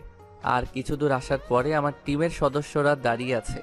আমি ওদেরকে এখানে দাঁড়িয়ে থাকতে বলেছিলাম, আর ওরা উঠে পড়ল, আর সামি গাড়ি চালাতে শুরু করলো। আর আমি তখন বলতে লাগলাম, সামি এমপি কোথায় যায়, কার সঙ্গে কথা বলে, ও কি কি করে, সকল কিছু খবর আমার চাই। ওরা 24 ঘন্টা এমপির পেছনে লেগে থাকবে। তবে সাবধান, এমপি যেন কোনোভাবেই বুঝতে না পারে, এমপি লোকজন যেন কোনোভাবেই জানতে না পারে যে তুই তাদেরকে ফলো করছিস। তোরা 3 জন ফলো করবি আর আমাকে প্রতি ঘন্টায় ঘন্টায় আপডেট জানাবি। স্যার, আপনি কোনো চিন্তা করবেন না। ওই এসিপি আর এমপি লোকজনকে এমনভাবে ফলো করব, ওরা কেন পৃথিবীর কেউ ধরতে পারবে না যে আমরা তাদেরকে ফলো করছি। আর খুব তাড়াতাড়ি আমরা এমপি এবং তার লোকজনকে ধরে ফেলতে পারবো। শালারা এত অকর্ম করেছে যার কোনো হিসেব নেই। লিস্ট তৈরি করতে গেলে খাতার পাতা পেরিয়ে যাবে, কিন্তু ওদের অকর্ম লিখে শেষ করা যাবে না। এটা ঠিক বলেছিস। আমি ভেবেছিলাম অন্য কেউ হবে, কিন্তু এটা দেখছি আমাদের জনপ্রতিনিধি এমপি আমাকে মোটামুটি ভালোই মনে করে। ওই দিনও আমি ওর সঙ্গে দেখা করে এসেছি। সত্যি বলতে আমি তাকে কখনোই এমনটা ভাবিনি ও এমনটা হয়ে যাবে। গোপনে তার ব্যবসা চালিয়ে যাচ্ছে, আর অথচ এটা কেউই জানে না। ওর আসল মুখোশটা সামনে এনে দিতে হবে। স্যার, আপনি মনে হয় এটা খুব ভালো করে জানেন। ও মনে হয় কিছুদিন আগে আমাদের ডিপার্টমেন্টকে প্রায় 2 কোটি টাকা অনুদান দিয়েছে। সত্যি বলতে এই কারণেই ও সবার কাছে ভালো মানুষ হয়ে গিয়েছে। এই 2 কোটি টাকার হিসাব তার কাছ থেকে আমি কড়াই গন্ডায় নেব। কত মানুষের জীবন নষ্ট করেছে সেটার কোনো হিসাব নেই। কত মেয়ের জীবন নষ্ট করেছে, আর ওর কথাই ডেভিড এবং আলী কাজ করত। আমার গাড়ি চালিয়ে যাচ্ছিল, আর হঠাৎ করেই আমার গাড়িতে কেউ অ্যাটাক করলো। আমার গাড়ির পেছন থেকে কেউ গুলি করতে শুরু করলো, আর আমি সামিকে বললাম গাড়িটা দ্রুত গতিতে চালিয়ে নেওয়ার জন্য। আর আমি আমার পিস্তল বের করে গুলি করতে শুরু করলাম। লিখতে পারলো একটা মেয়ে গুলি করছেন, আর একটা ছেলে গাড়ি চালিয়ে আসছে, আর ওর পেছনে আরও 2টা গাড়ি আসছে। মেয়েটাকে দেখে আমি খুব ভালো করে চিনতে পারলাম এটা হচ্ছে আলীর একমাত্র মেয়ে। আমি গাড়ি থেকে নেমে পড়লাম, আর নেমে পড়ার পরেই আমি মেয়েটার হাতের মধ্যে গুলি করলো, আর হাতের মধ্যে গুলি করার পরে মেয়েটার হাত থেকে পিস্তল পড়ে যায়। আর তারপর আমি ওর সাথে লোকজনকে গুলি করে মেরে ফেললাম। আর আমি মেয়েটাকে ধরলাম, মেয়েটাকে ধরে কয়েকটা থাপ্পড় মারলাম। আর তখন বলতে লাগলো, তুই ভেবেছিলি আমাকে মেরে ফেললে তোর বাবা ছাড়া পেয়ে যাবে? কখনোই না। আমার তো মনে হয় তুইও তোর বাবার সঙ্গে সাহায্য করিস। তোকে আমার এমনটাই মনে হচ্ছে। সত্যি করে বল। ঠিকই মনে করেছিস। তোর মিথ্যা কথাগুলো আমি এভাবে বিশ্বাস করে ফেলবো? মিথ্যা বলতে গেলে ভালো করে বলতে হয়, এভাবে মিথ্যা কথা বলে না। তোর কাছে থাকার কোনো অধিকার নেই। এই বলে রাফাত পিস্তলটার সামনে এগিয়ে দিল। আর তখন আরো বেশি ভয় পেয়ে গেল। রাফাত কোনো কথা না বলেই চোখ বন্ধ করে তাকে গুলি করে দিল। কারণ রাফাত খুব ভালো করেই জানে সে মিথ্যে কথা বলছে, ইমোশনাল কথা বলছে। তখন স্বামী এসে রাফাতকে বলতে লাগলো, স্যার আমরা তো ওর কাছ থেকে কোনো না কোনো কিছু জানতে পারতাম। শুধু শুধু ওনাকে কেন মারলেন? উনি তো এসব বলতে চাইছিল আপনাকে। এটা যদি এখন পর্যন্ত না বুঝো তাহলে সেনাবাহিনীর অফিসার হওয়ার কোনো যোগ্যতা নেই তোমার। তোমাকে যেটা কাজ দিয়েছি তুমি সেটা করো, যাও। তারপর ওরা ওদের কাজে চলে গেল। আর এভাবেই পার হয়ে গেল 2টা দিন। রাফাত সকল প্রমাণ জোগাড় করতে শুরু করলো। আর এদিকে একদিন রাতের বেলা রাফাত বিছানায় শুয়েছিল। শরীর অনেক ক্লান্ত, কারণ এই 2 দিন কোনো ঘুম হয়নি। তার পুরোটা সময় তদন্তের কাছে লাগিয়েছে আর সকল প্রমাণ জোগাড় করেছে। রাফাত শুয়ে পড়তেই কখন যে ঘুমিয়ে পড়ল বুঝতেই পারল না। হঠাৎ করে মাঝরাতে তার ঘুমটা ভেঙে যায়। কেউ যেন তার বুকের উপর শুয়ে আছে। রাফাত অনেকটা ভয় পেয়ে গেল।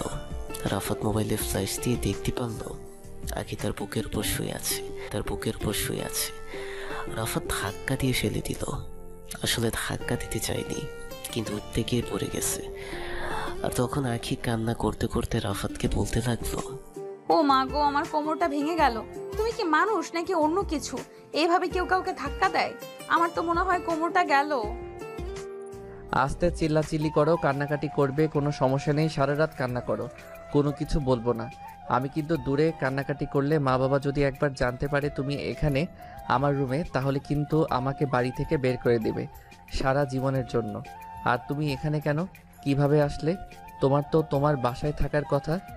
আসলে আমি ওই মেয়েগুলোকে ধরতে এসেছিলাম, আর আসামিগুলোকে ধরে আমি আমার ফোর্সের সঙ্গে পাঠিয়ে দিয়েছি। তারপর ভাবলাম শুধু শুধু বাসায় গিয়ে কি লাভ, তাই লুকিয়ে তোমার রুমে ঢুকে পড়ি। আর এজন্যই এমনটা করতে হয়। তোমার কি মাথা ঠিক আছে? আমাদের যে বিয়ে হয়নি এখনো পর্যন্ত, আর তুমি আমার রুমে। গ্রামের লোকজন যদি কেউ জানতে পারে তাহলে মেরে পুরো তক্তা বানিয়ে দেবে। এসব সেনাবাহিনীর অফিসার বলে মানবে না। আরে আমি তো শুধুমাত্র তোমার বুকে ঘুমানোর জন্য এসেছি, অন্য কিছু তো করার জন্য আসিনি। আমার মধ্যে কোনো নেগেটিভ কোনো কিছু নেই, যা আছে সব কিছু তোমার মধ্যে। আমি ভালো মানুষ। হয়েছে, আর একটা কথা বলবে না। তুমি এই রুমে ঘুমাও, আমি অন্য রুমে যাচ্ছি। আর না হলে চলো তোমাকে এখনই এগিয়ে দিয়ে আসি। তোমার আর এখানে থাকা লাগবে না। এখানে থাকলে পরে আবার সমস্যা হতে পারে। প্লিজ জান, আমারও সত্যি অনেক বেশি ঘুম পেয়েছে। আমি এখন কোথাও যেতে পারবো না, আমি এখন ঘুমাবো। আমি আখিকে জোর করে বাহিরে নিয়ে আসলাম। তারপর আমি লুকিয়ে আমার বাইকটা বের করে তাকে পেছনে বসালাম। সে পেছন থেকে শক্ত করে জড়িয়ে ধরে রেখেছে আমাকে। সত্যি বলতে অনেক ভালো লাগছে আমার। আর তখন আখি পেছন থেকে আমাকে বলতে লাগলো, সত্যি বলতে তোমার জায়গায় অন্য কেউ হলে আজকে কোনো না কোনো কিছু হতোই, কিন্তু তুমি মানুষটা অন্যরকম। আমি ঠিক মানুষটাকেই ভালোবেসেছি, এটা সত্যি। তুমি চাইলে আমার সঙ্গে অনেক কিছুই করতে পারতে, আমি কোনো কিছুই মনে করতাম না, কারণ আমি তোমাকে ভালোবাসি। আমি সব কিছু হাতের নাগালে কেউ তুমি সম্মান দেখিয়েছো। ঠিক এমন একটা মানুষই প্রতিটা মেয়ে আশা করে, আমিও তার মতোই। হয়েছে, আর প্রশংসা করতে হবে না। আর কখনো যদি এভাবে এসেছো তাহলে তোমার খবর আছে। মেরে তক্তা বানিয়ে প্যাকেট করে বাড়িতে পাঠিয়ে দেব। এমনিতেই আমি আছি, আমার টেনশনে এমপিকে ধরতে হবে। রাফাত আখির সঙ্গে কথা বলতে বলতে তার বাসার সামনে চলে আসলো। এবং তাকে নামিয়ে দিল। সে রাফাতকে ছড়িয়ে ধরে আমার ঠোঁট চোরা দখল করে নিল। রাফাত না করতে পারল না, কারণ মানুষটা অনেক বেশি ভালোবাসে রাফাতকে। প্রায় 5 মিনিট পর ছেড়ে দিল, আর ছেড়ে দিতেই দৌড়ে সেখান থেকে চলে গেল। হয়তো অনেক বেশি লজ্জা পেয়েছে। আর যাওয়ার পরে রাফাতকে মেসেজে বলল, তাড়াতাড়ি করে বাসায় চলে যাও আর গিয়ে কিন্তু ঘুমাবে। আমিও ঘুমাবো 12টার আগে, কিন্তু আমাকে কল দেবে। 12টার আগে কিন্তু আমাকে কল দিবে না, বলে দিলাম। কল দিলে কিন্তু তোমার খবর আছে। রাফাত আখির মেসেজ করে নিচে নিচে হাসতে শুরু করলো। মেয়েটা অনেক পাগলি। বাসে এসে ঘুমিয়ে পড়ল। ঘুম থেকে উঠল ফোনের শব্দে। রাফাত ফোনটা বের করে দেখতে পারলো অচেনা নাম্বার থেকে কল এসেছে।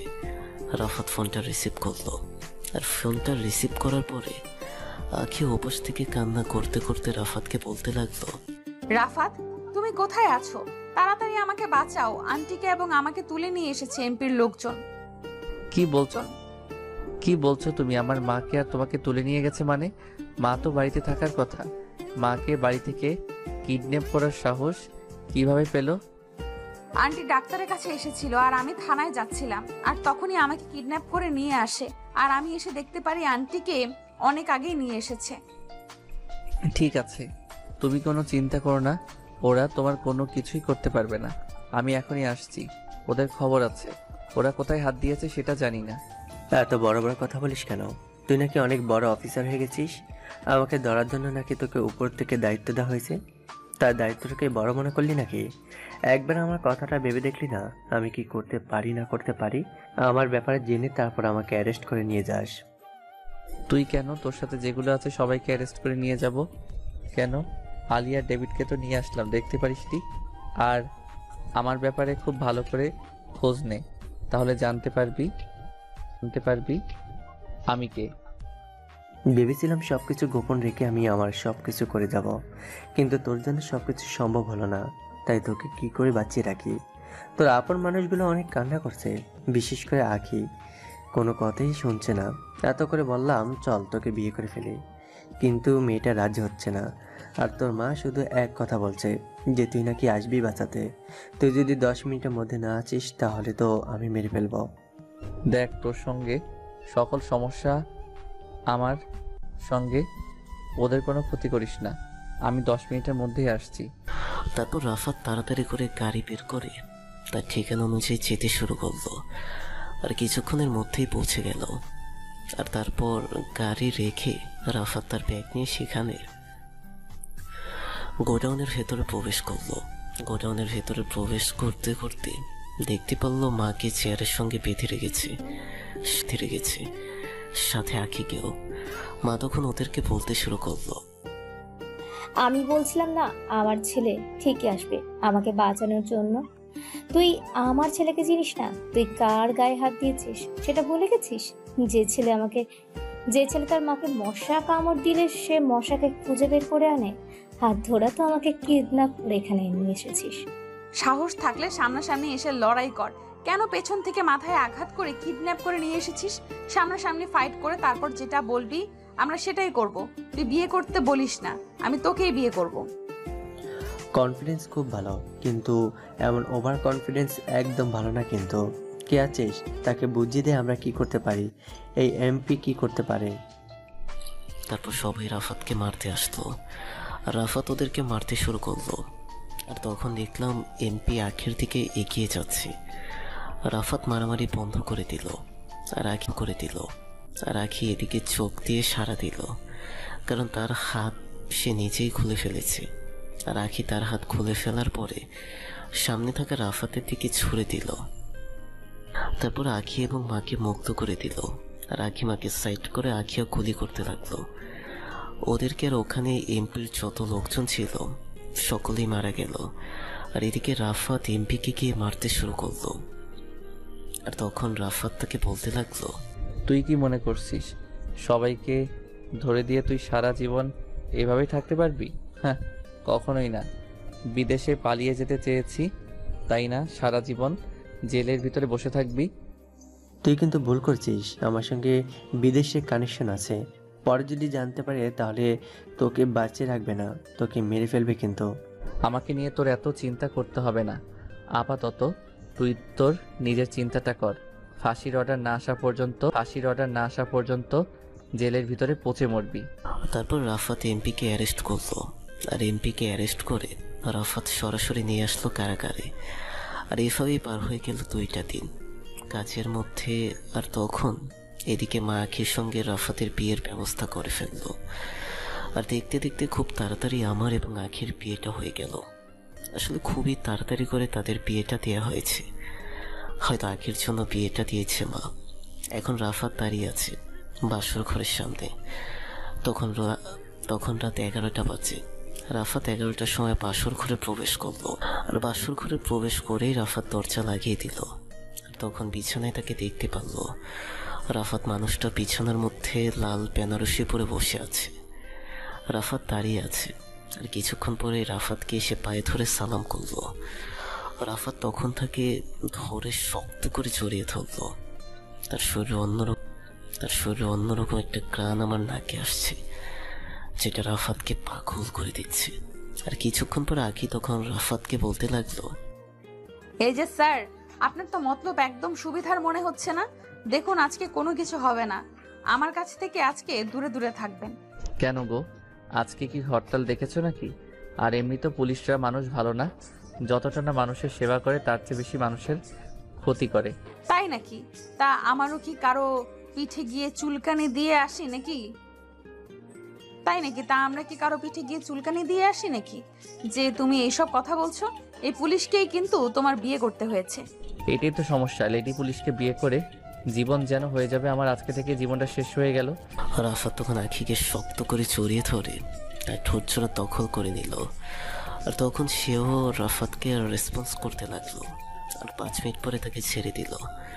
আর তখন সে রাফাতকে শক্ত করে জড়িয়ে ধরলো। রাফাত তাকে কোলে করে নিয়ে বারান্দায় চলে আসলো। আজকে পূর্ণিমার চাঁদ উঠেছে, কিন্তু তার চেয়ে বেশি সুন্দর লাগছে তার মানুষটাকে। আর তখন কানের কাছে এসে ফিস ফিস করে বলতে লাগলো, শোনো না, তোমার সঙ্গে আমার একটা জরুরি কথা আছে। কথাটা কিভাবে বলবো বুঝতে পারছি না। আমার কাছে এত লজ্জা পাওয়ার কি আছে? কোনো কিছু বুঝতে পারছি না আমি। কি হয়েছে সরাসরি বলো। না মানে, বুঝতে পারতেছো না আমি কি বলতে চাচ্ছি? তোমাকে না বুঝাইলে নাই। আমি গেলাম, আমার ঘুম পেয়েছে। আর তুমি যদি আমাকে নাই বলো তাহলে আমি বুঝবো কি করে? আচ্ছা কি হয়েছে আমাকে বলো। কোনো সমস্যা? সমস্যা তো অবশ্যই, কিন্তু এখন তো রাত 11টা বেজে গেছে। এখন তুমি কোনো কিছু করতে পারবে না। আরে আমি কি করতে পারবো না পারবো এটা তো তোমার দেখার বিষয় না। তোমার কি হয়েছে সেটা বলো। বাসা থেকে প্যাড আনতে ভুলে গেছি।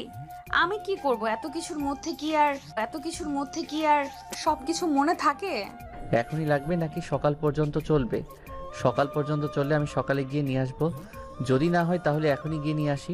এখনই তো লাগবে। তোমাদের সেই কখন আমি মেসেজ করেছি। এখনই তো লাগবে তোমাদের। আমি সেই কখন মেসেজ করে রেখেছি। তুমি তো মেসেজটা দেখলে না। কতগুলো কল দিল, তুমি কল ধরলে না। আসলে অফিসের লোকজন এসেছে ঢাকা থেকে, ওদেরকে একটু সময় দিতে হয়েছে, তাই কোনো কিছুই খেয়াল ছিল না আমার। তুমি চিন্তা করো না, নিয়ে আসছি 5 মিনিটের মধ্যে। তারপর রাফাত তাড়াতাড়ি করে বাইক বের করে বাহিরে চলে আসলো। আর বাহিরে এসে বাজারে একটা ফার্মেসি খোলা ছিল। আর ওখান থেকে রাফাত এটা নিয়ে তাড়াতাড়ি করে বাসায় ফিরলো। বাসায় ফেরার পরে রাফাত তার কাছে এটা দিয়ে বলল, যাও চেঞ্জ করে এসে, অনেক রাত হয়েছে, ঘুমাতে হবে।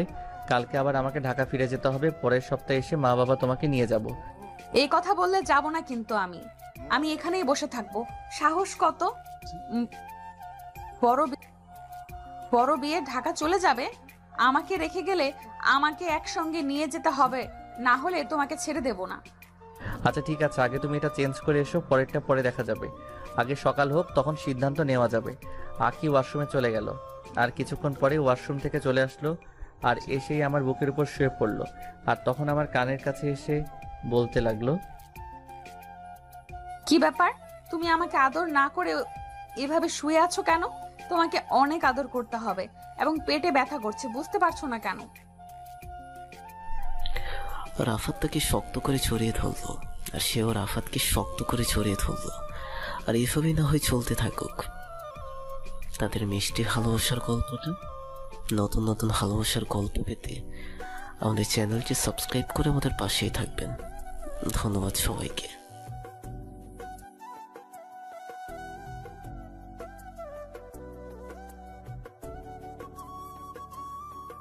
ভাইরাস আরও 4 ধরনের ভাইরাস ছড়িয়ে দেয় তার ফোনে, যাতে সে এই ফোনের মাধ্যমে আর কোনো রকম অশ্লীল ভিডিও রেকর্ড করতে না পারে।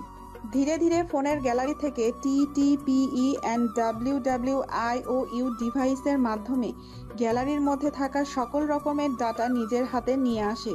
সাথে সাথে ফোনটা অকেজো হয়ে যায়। সকল রকম ভিডিও এবং কন্ট্যাক্ট নম্বর এবং ফোনের সকল রকম আয়ত্ত নিজের আয়ত্তে নিয়ে আসে। সাথে সাথে ওদিকে সিগন্যাল পেয়ে যায় রাকিব দ্রুত ব্রাউজার থেকে বেরিয়ে যায় আর ফোন করে ভিক্টরকে বলে ওঠে, ভাই আমি বেরিয়ে গেছি, আপনি সব রকম ডাটা সংরক্ষণ করছেন তো? আমি যে কাজে হাত দিই সেই কাজটা সম্পূর্ণ না করা অবধি ছাড়ি না। ওকে ভাই, ঠিক আছে। তারপর রাকিব ফোন কেটে দেয়। ভিক্টর ল্যাপটপ বন্ধ করে নিজের গোপন ব্যাগের ল্যাপটপটা ঢুকিয়ে নেয়। ভিক্টর আর ক্লাসে যায়নি, সেখানে ক্যাম্পাসে বসেছিল। ফোন বের করে মিন্টুকে বলে ওঠে, মিন্টু, কাজ শেষ, তুই তাদের দিকে নজর রাখবি এবং আমাকে ইনফরমেশন দিবি। ওকে ভাই, ঠিক আছে। ভিক্টর আর ক্লাস করবে না বলে আর কোনো রকম কথা না বাড়িয়ে বেরিয়ে যায় নিজের নিজ গন্তব্যের উদ্দেশ্যে। এদিকে রকি লিখনকে বলছে, জানিস আজকে রাতে আবার একজনকে ব্ল্যাকমেল করব, দেখি সে কি বলে। ভিডিও করে রেখেছি রে। দেখ, এমনি তুই অনেক বড় অপরাধ করছিস, বিভিন্ন খারাপ কাজের সাথে যুক্ত আছিস, সাথে আমিও। আবার তুই এসব করছিস মানে তুই নিজের কবর নিজেই করেছিস। এসব বলে তারাও ভার্সিটির ক্যাম্পাস থেকে বেরিয়ে যায় ধীরে ধীরে। ক্যাম্পাস ছুটির দিকে ছাত্রছাত্রীরা যে যার মতো ক্লাস করছে, না করলে যে যার মতো বাড়ির উদ্দেশ্যে রওনা দিয়েছে। দেখতে দেখতে ভার্সিটির সময় শেষ হয়ে যায়। এদিকে তানহা, মাফি এমনকি জান্নাত একটা রেস্টুরেন্টে গিয়েছে মাফির কাছ থেকে ট্রিট খাবে বলে। প্রায় 5 ধরনের খাবার অর্ডার করেছে। কাচ্চি বিরিয়ানি, সাদা পোলাও, জর্দা পোলাও, চিংড়ি মাছের ভুনা, ছাগলের কলিজা ভুনা, মাছের কলিজা, আরও নানান ধরনের খাবারের খানা। খাবারের এক পর্যায়ে তানহা বলে ওঠে, স্যার বলছি মাফি আজকে ট্রিটটা অসাধারণ দুর্দান্ত, জানিস কি? আমারও ইচ্ছা আছে ওই ভিক্টরকে যেদিন আমি নিজের সামনে দেখবো এবং তার সাথে কথা বলবো, সেদিন তোদেরকে পেট পুড়ে খাওয়াবো। তুই যে আমাদের খাওয়াবি এটা আমরা দেখতে পাচ্ছি। তুই যে কত দিনে ধরিস আর কত দিনে যে খাওয়াস, ততদিনে আমরাই না হয় হাওয়া হয়ে যাই। আরে পাগলি, ওই ব্যাটাকে আমি ধরেই ছাড়বো। চারদিকে আমি আমার খোঁচর লাগিয়েছি, জানিস আমার কতদিনের ইচ্ছা। তাকে আমি দেখবো কি করে, তার সাথে কথা বলবো কি করে, জানিস তার সবচেয়ে আমার কোনটা ভালো লাগে? তার কথা বলার স্টাইল, তার হাঁটা চলার স্টাইল, তার খুন করার স্টাইল। I am impressed. হয়েছে তানহা, তুই থাম। যদি জানতে পারে তুই তাকে নিয়ে সমালোচনা করছিস তাহলে তোকে আগে বিয়ে করবে, তারপরে তোর সাথে ওই ভিক্টর কি করবে তুই নিজেও ভাবতে পারবি না। পরেটা পরে দেখা যাবে, এখন যেটা হবে শুধু সেটা নিয়ে ভাব। আর হ্যাঁ, তোদেরকে আমি বলতে ভুলে গেছি, কালকে আমি দেখা করতে যাচ্ছি ওই অফিসার নীরবের সাথে। ভার্সিটিতে যে মেয়েটা ফাঁসি লাগিয়েছিল ওর রিপোর্টটা কি বেরিয়েছে সেটা জানার জন্য। তোরা কি যাবি? না রে, আমার যাওয়া হবে না, কারণ ভাইয়া সব জানতে পারলে ভীষণ বকা দেবে আমাকে। একদিন তোর ভাইকে আমার সাথে দেখা করাস। আর জান্নাত, তুই যাবি নাকি আমার সাথে দেখা করতে?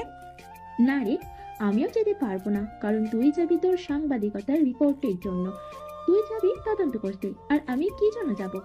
ওকে, ঠিক আছে, এখন তাহলে চল, কারণ কালকে আমায় আবার দেখা করতে হবে পুলিশ অফিসার নীরবের সাথে। ওই কেসটার ব্যাপারে কেন সে ফাঁসি লাগিয়েছে এটা নিয়ে অনেক তদন্ত করতে হবে এবং মানুষকে জানাতে হবে এর আসল সত্যি কাহিনীটা কি। ওকে, ঠিক আছে, চল।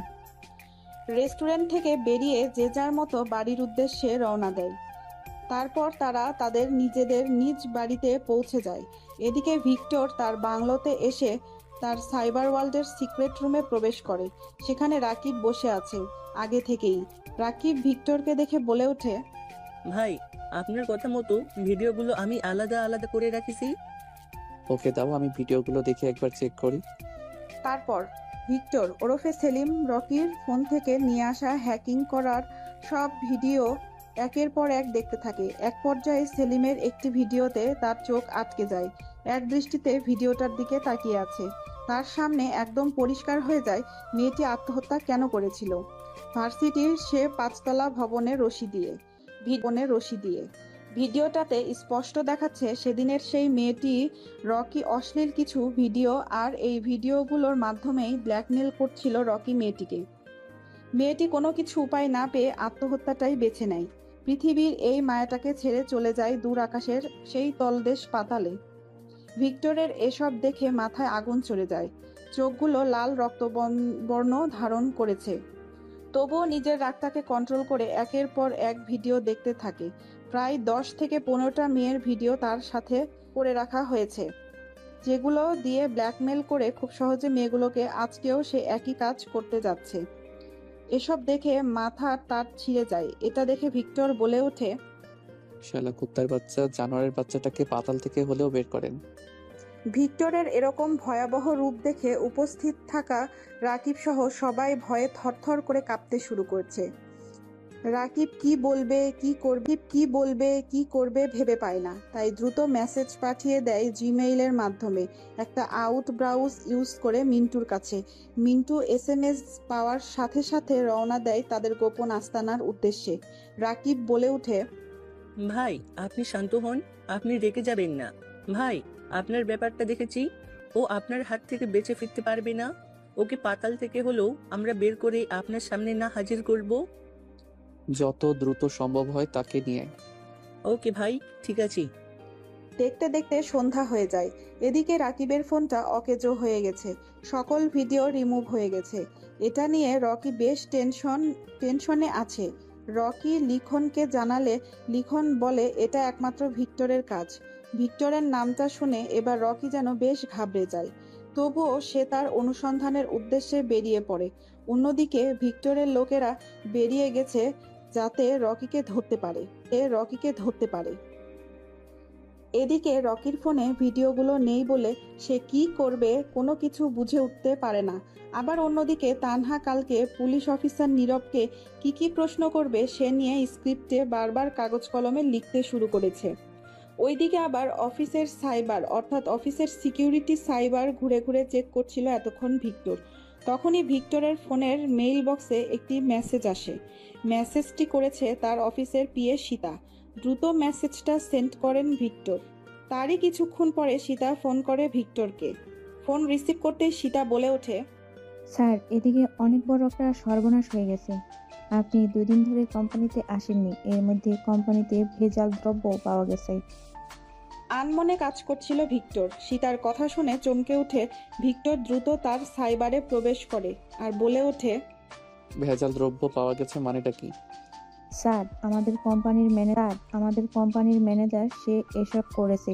উনি কোম্পানির টাকা এবং সাইবার এবং খারাপ পণ্যদ্রব্য কোম্পানিতে ইউজ করেছে, যেটা আজকে আমি খবর পেয়েছি, এবং কোটি কোটি টাকা আত্মসাৎ করে তিনি বিদেশে তার ছেলেকে পাঠাচ্ছে এই কোম্পানিটা দখল করার জন্য। তুমি এখন আমাকে খবর দিচ্ছ? তোমাকে আমি আমার পিএ হিসেবে কি জন্য রেখেছি? সরি স্যার, আমি মনে করেছিলাম যে আপনি সাইবারের সবকিছু চেক করেছেন, এবং আমি পরে দেখলাম যে আপনি এই বিষয়ে কোনো কিছুই জানেন না। তাই এখন আপনাকে দ্রুত খবরটা জানালাম। আমার মনে হয় কোম্পানিটা তার ছেলের দখল নিতে আসবে, কারণ কোম্পানির কাগজে উনি গন্ডগোল করেছেন। আমি খবর পেয়েছি এবং 2 দিন ধরে তিনি অফিসে আসছেন না। সীতার কথা শুনে পুরো রাগে কটমট করতে থাকে সেলিম ওরফে ভিক্টর। সে ভাবতে থাকে তার বাবা কোম্পানিতে থাকা সত্ত্বেও কি করে এসব সে করতে পারলো বেইমানি তাদের সাথে। ভিক্টর কি করবে তার মাথায় আসতেছে না। ভিক্টর পরিশেষে বলে ওঠে ভিক্টর সীতার উদ্দেশ্যে, তুমি খবর নাও, শালা কুত্তার বাচ্চা কোথায় আছে আর আমি এদিকে সামলাচ্ছি। ওকে স্যার, ঠিক আছে। এই বলে দ্রুত ফোন কেটে দেয় ভিক্টর এবং দ্রুত নিজের সার্ভারে প্রবেশ করে। VJKTWO 1.5 নিজের অফিসের ব্যাকগ্রাউন্ড ফাইলটা ওপেন করে, যেখানে অফিসের সকল রকম ডকুমেন্ট ছিল। ফাইলটা ওপেন করে নিজের কম্পিউটার অপারেটিং সিস্টেম ব্যবহার করে কম্পিউটারের পিন কোড ইউজ করে 2504-123 পিনকোডটি অফিসে ব্যবহার করে দেখা ডকুমেন্টস এবং তাদের অফিস কোম্পানির মেডিসিন, অন্য দ্রব্য এবং মালপত্র যত সব আছে সবগুলোতে গন্ডগোল। এটা দেখে দ্রুত ফোন করে মিন্টু আর রাকিবকে। তারপর গ্রুপ কলে অ্যাড হওয়ার সাথে সাথে ভিক্টর বলে ওঠে, রাকিব, আমার কোম্পানির সাইবারের সকল রকম ডকুমেন্ট ফিরিয়ে আনতে হবে তোকে। জি ভাই, আমি সকল রকম তথ্য পেয়েছি যে আপনার কোম্পানির সকল রকম ডকুমেন্টস এবং ইনফরমেশন ওই শালা নিমুখ হারামের বাচ্চাটা নিজের নামে নিজের আয়ত্ত করে নেওয়ার চেষ্টা করেছি। আমি সকল রকম ঢুকে ফিরিয়ে আনার চেষ্টা করেছি। সাইবার ওয়ার্ল্ডে 3 নম্বর ফাইনাল 4 কোড ডিজিট ইউজ করে আমাদের ব্যাংকে যত কোটি টাকা আছে তার 16 কোটি টাকা 4 নম্বর কোডের পিন কোডটা আপনি আমাকে মেসেজ করে পাঠান। তোমার যা যা করার তাই করো, আর মিন্টু তুমি ওকে খুঁজে বের করো। জি ভাই, আমি সর্বদা প্রস্তুত। আমাদের কাছে প্রায় 1,500 ছেলে আছে এই শহরে। আমি সবাইকে লাগিয়ে দিয়েছি। আমাদের বিদেশে 18,000 সাইবার ওয়ার্ল্ডের সিকিউরিটি সিস্টেম আছে, যেখানে খুব সহজে আমরা আমাদের ম্যানেজারের সকল তথ্য পেতে পারি। যা যা করা লাগে তাই করো, যাতে আমি আমার সবকিছু ফিরে পাই। এই বিষয়ে বাবা যাতে কিছু না জানে। ওকে ভাই, ঠিক আছে। এই বলে তারা ফোন কেটে দেয়। ভিক্টর একের পর এক সিকিউরিটি সিস্টেম ব্রাউজার ইউজ করে তার হারিয়ে যাওয়া সকল তথ্য ফিরিয়ে আনার চেষ্টা করছে। 3 নম্বর কোর্টের 4 নম্বর DWX ব্রাউজারটি ইউজ করে বিদেশের সাইবার অফিসে কিছু ইনফরমেশন লিখে পাঠায়, যেগুলোতে লেখা ছিল, আমার কোম্পানির সকল ডকুমেন্টস আমার অফিসের ম্যানেজার হ্যাক করে নিয়েছে। দ্রুত এগুলো ফিরিয়ে আনার চেষ্টা করো এবং লোকেশন ট্র্যাক করো। সে কথাই আছে, এগুলো দিয়ে সে দেশে এবং দেশের বাইরে রাজত্ব করতে চায়। এই সম্পদগুলো আমার অফিসের প্রত্যেকটির সম্পদ। আমি আমার দেশবাসীর জন্য উৎসর্গ করেছিলাম এবং আমি আমার দেশের উন্নয়নের কাজ করেছিলাম। কিন্তু আমার অফিসের ম্যানেজার আমার সকল সিকিউরিটি সিস্টেম জানতো, যার কারণে সে খুব সহজে হ্যাকিং করে আমার সকল তথ্য নিয়ে চলে গেছে কোনো এক অজানা গন্তব্যে। তাই দ্রুত খুঁজে বের করার চেষ্টা করো। ভিক্টরের মেসেজটা পাওয়ার সাথে সাথে বিদেশে থাকা তার সাইবার ওয়ার্ল্ডের অফিসটা কাজ করা শুরু করে দিয়েছে, কিন্তু কোনো কিছু খুঁজে পাচ্ছে না। ভিক্টর একের পর এক ব্রাউজ ইউজ করে চলেছে। এদিকে তানহা কাল সে কলেজের ব্যাপারটা নিয়ে পুলিশ অফিসার নীরবের সাথে কথা বলবে বলে পূর্ব প্রস্তুতি নিচ্ছে এবং তার অফিসের সিনিয়র অফিসারকে ফোন করে বলে ওঠে, স্যার, আমি তানহা বলছি। স্যার, আমাদের কলেজে যে মেয়েটি ফাঁসি লাগিয়েছিল তার ফরেন্সিক ল্যাব রিপোর্টটি এসেছে, তো আমি চাচ্ছি পুলিশ অফিসার নীরবের সাথে কথা বলতে। আপনি কি বলেন? হ্যাঁ, ঠিক আছে। তুমি সকল রকম তথ্য ইনফরমেশন ভালো করে পুলিশ অফিসার নীরবের কাছ থেকে সকল ইনফরমেশন কালেক্ট করে তুমি আমাদের অফিসে চলে আসবে। ঠিক আছে স্যার, আমি চাচ্ছি যে কাল সকালে অফিসে নীরবের সাথে আমি কথা বলবো। তার আগে আপনি ওনাকে জানিয়ে দিবেন যে আমি ওনার অফিসে যাচ্ছি। যদি উনি আমাদের সাথে কথা বলতে না চান, তাই আপনি ওনাকে আগে থেকে জানিয়ে দিবেন। ওকে, ঠিক আছে তানহা, আমি তাকে জানিয়ে দেব। তুমি সকল রকম পূর্ব প্রস্তুতি নিয়ে নেবে। ওকে স্যার, ঠিক আছে, আমি পূর্ণ প্রস্তুতি নিয়ে যাব এবং আপনি আগে থেকে জানিয়ে দিবেন। তাহলে স্যার এখন রাখি। গুড নাইট, শুভরাত্রি। এই কথা বলে ফোন কেটে দেয় তানহা। এদিকে এখনো ভিক্টর একের পর এক ব্রাউজার ইউজ করে তার সকল ডকুমেন্টস ফিরিয়ে আনার চেষ্টা করছে। ওদিকে বিদেশি সাইবার অফিসে হ্যাকিং হয়ে যাওয়া অফিসের ডকুমেন্টস ফিরিয়ে আনার চেষ্টা করছে, কিন্তু কোনো কুলকিনারা করতে পারছে না, কেননা সকল ডকুমেন্টস সাইবার ওয়ার্ল্ডের অফিস হ্যাকার DW125 অফিসের সকল ফাইল ডকুমেন্টস চুরি করে বর্তমানে নিজের কাছেই রেখেছে। তাই সেলিম অর্থাৎ ভিক্টর কোনো কিছু করতে পারছে না। অফিসের এত সব ঘটনা ঘটেছে, অথচ সেলিম ওরফে ভিক্টরের পরিবার কোনো কিছুই জানে না। এদিকে রকির ফোন থেকে ভিডিওগুলো হ্যাকিং করে নিয়ে আসার পরে কিছু ভিডিও নিজের কাছে রাখে আর কিছু ডিলিট করে দেয়। এদিকে রকি আজকে তো সেই অপকর্ম কাজের জন্য বেরিয়ে গেছে একটি নাইট ক্লাবে। অনেক পার্টি করে রকি ও লিখন। তারপর তারা নিজেদের বাড়ির উদ্দেশ্যে রওনা দেয়। গাড়িতে মিম, রকি আর লিখন আছে। তারপর রকি সেই গাড়িটা স্টার্ট দেয়। কিছুক্ষণ খানিক কিছু পথ চলার পরে গাড়িটা নিজে থেকেই নষ্ট হয়ে যায়, স্টার্ট বন্ধ হয়ে যায় গাড়ির। তাই লিখন, রকি এবং মিম গাড়ি থেকে নেমে আসে। গাড়ির অবস্থা নাজেহাল, তাই রকি বলে ওঠে, হে লিটন, তুই গাড়িটাকে মেরামত করে নিয়ে আসিস, ততক্ষণ আমি রওনা দেই এনজয় করার জন্য। কিন্তু আমি এই জনশূন্য এলাকায় একাই থাকবো, আর তোরা চলে যাবি আমায় রেখে। ওহ লিটন, কি সব রাবিশ কথা বলছিস?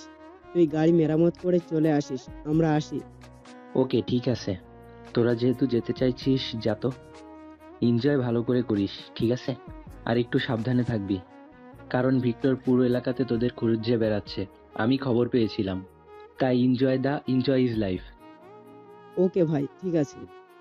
তারপর রকি এবং মিম বেরিয়ে যায় পায়ে হেঁটে তাদের নিজ গন্তব্যের উদ্দেশ্যে। এদিকে লিখন গাড়িটাকে মেরামত করতে লেগে পড়ে উঠেছে। এই জনশূন্য এলাকা নিস্তব্ধ পরিবেশে রাস্তার দুই পাশে গাছের সারি দিয়ে চলে গেছে। এই পাকা রাস্তাটি বেশ ভালোই অন্ধকার, চাঁদের আলো, আকাশের তারা, বেশ হালকা আলো আছে, পরিবেশটা মনোমুগ্ধকর। রাত 12টা কিংবা 12:30 বাজে। পায়ে হেঁটে দুজনে এগিয়ে যাচ্ছে তাদের অজানা নিজ গন্তব্যের উদ্দেশ্যে। রাস্তার দুই পাশে পাখির কিচিরমিচির শব্দ, রাস্তার দুই সাইডে ঝোপঝাড়ের পাতা নড়াচড়ার আওয়াজ, বেশ পরিবেশটা ভয়ঙ্কর হয়ে উঠেছে। তবুও তারা সেদিকে লক্ষ্য না করে এগিয়ে যেতে নিয়েছে। খানিকটা দূরে দেখা যাচ্ছে গাড়ির আলোর বাতি জ্বলছে। দুজনে সেই গাড়ির আলোকে অনুসরণ করে এগিয়ে যেতে নিয়েছে। রাস্তা ধরে হাঁটতে হাঁটতে কয়েক মিনিটের মধ্যে গাড়ির কাছে এসে পৌঁছায় তারা। গাড়ির ড্রাইভার এই জনশূন্য এলাকায় তার যাত্রীদের পৌঁছে দিয়ে নিজের গন্তব্যে যাচ্ছিল। হঠাৎ তার স্মোকিং করার নেশা লাগে, তাই সে গাড়ির পাশে রেখে স্মোকিং করতে থাকে। আর সেখানে রকি ও মিম পৌঁছে যায়। রকি বলে ওঠে, হে ড্রাইভার, আমাদের AIFC রোডে পৌঁছে দেবে, বিনিময়ে তোমাকে ডবল টাকা দেওয়া হবে। লোকটা হঠাৎ করে এমন কারো গলার শব্দ শুনতে পেয়ে পিছনে ঘুরে তাকিয়ে দেখতে পায় একটি ছেলে ও একটি মেয়ে দাঁড়িয়ে আছে। দেখে মনে হচ্ছে মাতাল অবস্থা, মদ খেয়েছে। এবার সেই গাড়ির লোকটি তাদের সামনে এগিয়ে এসে বলে ওঠে, না ভাই, এখন কোথাও যেতে পারবো না, কারণ আমি একমাত্র যাত্রীদের তাদের নিজ গন্তব্যে পৌঁছে দিয়ে আমি আমার নিজ গন্তব্যে রওনা দিয়েছি। তাই রাত 1টার দিকে আমি আর কোনো যাত্রীকে নিয়ে তাদের নিজ গন্তব্যের উদ্দেশ্যে যেতে পারবো না। রকি এই কথা শুনে একেবারে রেগে যায়। মনে হয় এখনই লোকটাকে জীবিত মেরে ফেলবে, এমন তার অবস্থা। তবুও নিজেকে একটু কন্ট্রোল করে রকি বলে ওঠে, দেখুন ভাই, আপনি এখান থেকে যেতে মিনিমাম 500 টাকা ভাড়া নেবেন দুজনের, ঠিক আছে? যেহেতু এই রাতে আপনি আর ভাড়া মারবেন না, কিন্তু সেক্ষেত্রে আমি আপনাকে 5,000 টাকা দেব। তবুও কি আপনি আমাদের পৌঁছে দেবেন না আমাদের নিজের গন্তব্যের উদ্দেশ্যে? 5,000 টাকা দেবেন? তাহলে তো যাওয়া যায়, তবে টাকাটা আমাকে অগ্রিম দিতে হবে, এবং আমি আপনাদের নিজ গন্তব্যে পৌঁছে দেওয়ার সাথে সাথে আপনারা গাড়ি থেকে নেমে যাবেন, কারণ অনেক সময় তাদের বাড়িতে পৌঁছে দাও মালপত্র, এসব আমার ভালো লাগে না। আপনারা নিজেদের মালপত্র নিজেরাই বাড়িতে ভেতরে নিয়ে যাবেন। ভাই, তোর গাড়িতে কোনো কিছুই নিয়ে যেতে হবে না, তুই শুধু আমাদের দুইজনকেই নিয়ে যাবি, আর তোকে কিছু করতেই হবে না। এই নে তোর 5,000 টাকা। ওকে চলেন, যেতে 5,000 টাকা দিচ্ছেন, আর আপনারা দুজন মাত্র, তাই পৌঁছে দিচ্ছি। আর এই রাতেই পাবনার কোথাও যাবেন? আসুন, গাড়ির ভিতরে বসুন, আর আপনাদের ঠিকানাটা বলুন। আমি আপনাদের নিজ গন্তব্যের উদ্দেশ্যে পৌঁছে দিয়ে আমিও আমার নিজ গন্তব্যের উদ্দেশ্যে বেরিয়ে যাব। তারপর লোকটি রকি আর মিমকে নিয়ে তাদের নিজ গন্তব্যের উদ্দেশ্যে বেরিয়ে পড়ে। এদিকে লিখন একাই গাড়ি ঠিক করতে লেগে পড়েছে। খানিকটা কিছু পথ যেতে না যেতেই মিম নামের সেই মেয়েটিকে রকি তার নিজের কোলে এনে বসায়। ড্রাইভার সব তার সামনে থাকা গাড়ির গ্লাসে দেখতে পাচ্ছে। এবার রকি মেয়েটির সাথে অশ্লীল কাজে মেতে ওঠে। রকি এরপর সারা শরীরে হাত দিতে থাকে। ড্রাইভার এসব দেখছে। তারা অশ্লীল কাজে লিপ্ত হয়ে যায় দুজনে গাড়ির ভেতরে। এবার ড্রাইভার গাড়ি ব্রেক করে দেয়। রকি বলে ওঠে, কি রে বেটা, তুই গাড়ির ব্রেক করলি কেন? গাড়িটাকে চালিয়ে যা। রকির এই কথা শুনে এবার গাড়ির ড্রাইভার বেশ রেগে যায়। বেশ জোরে চিৎকার দিয়ে গাড়ির ড্রাইভার এইবার রকির উদ্দেশ্যে বলে ওঠে, দেখ ভাই, তুই আমারে 5,000 টাকা দিতে চেয়েছিস, আমি রাজি হয়েছি, তাই তোদের গাড়িতে নিয়ে তোদের নিজ গন্তব্যের দেশে পৌঁছে দিছি। কিন্তু আমার গাড়িতে এসব চলবে না, যেটা তোরা করছিস। আমি থাকতে আমার গাড়িতে কোনো রকম নোংরামো কাজ চলবে না। তোরা গাড়ি থেকে নেমে যা, কিভাবে যাবি সেটা তোদের ব্যাপার। আরে আমরা কি করছি না করছি এদিকে তুই কেন দেখছিস? তুই গাড়ি চালিয়ে যা, টাকা নিয়ে নিস প্রয়োজনে, তোকে আরো 5,000 টাকা বেশি দেব, তবুও আমাদের নিয়ে চল। আর আমরা এদিকে কি করছি না করছি এটা দেখার তোর দরকার কি? তুই ড্রাইভারের মতো থাক।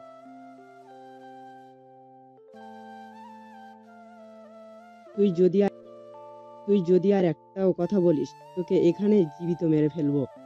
রকির এরকম কথা শুনে গাড়ির ড্রাইভার বেশ রেগে যায়। তাই গাড়ি থেকে নেমে এসে গাড়ির জানালা খুলে রকিকে গাড়ি থেকে বের করে নিয়ে আসে আর বলে ওঠে, কি বললি? তুই আমাকে মেরে ফেলবি? তোর কলিজাটা বের করে রাস্তার কুকুরদের খাবো। তুই জানিস আমি কে? আর আমি ড্রাইভার হতে পারি, কিন্তু তোদের মতো জানারদের শিক্ষা দেওয়ার জন্য আমি একাই 100। কোনো কথা না বলে এখান থেকে চুপচাপ কেটে পড়।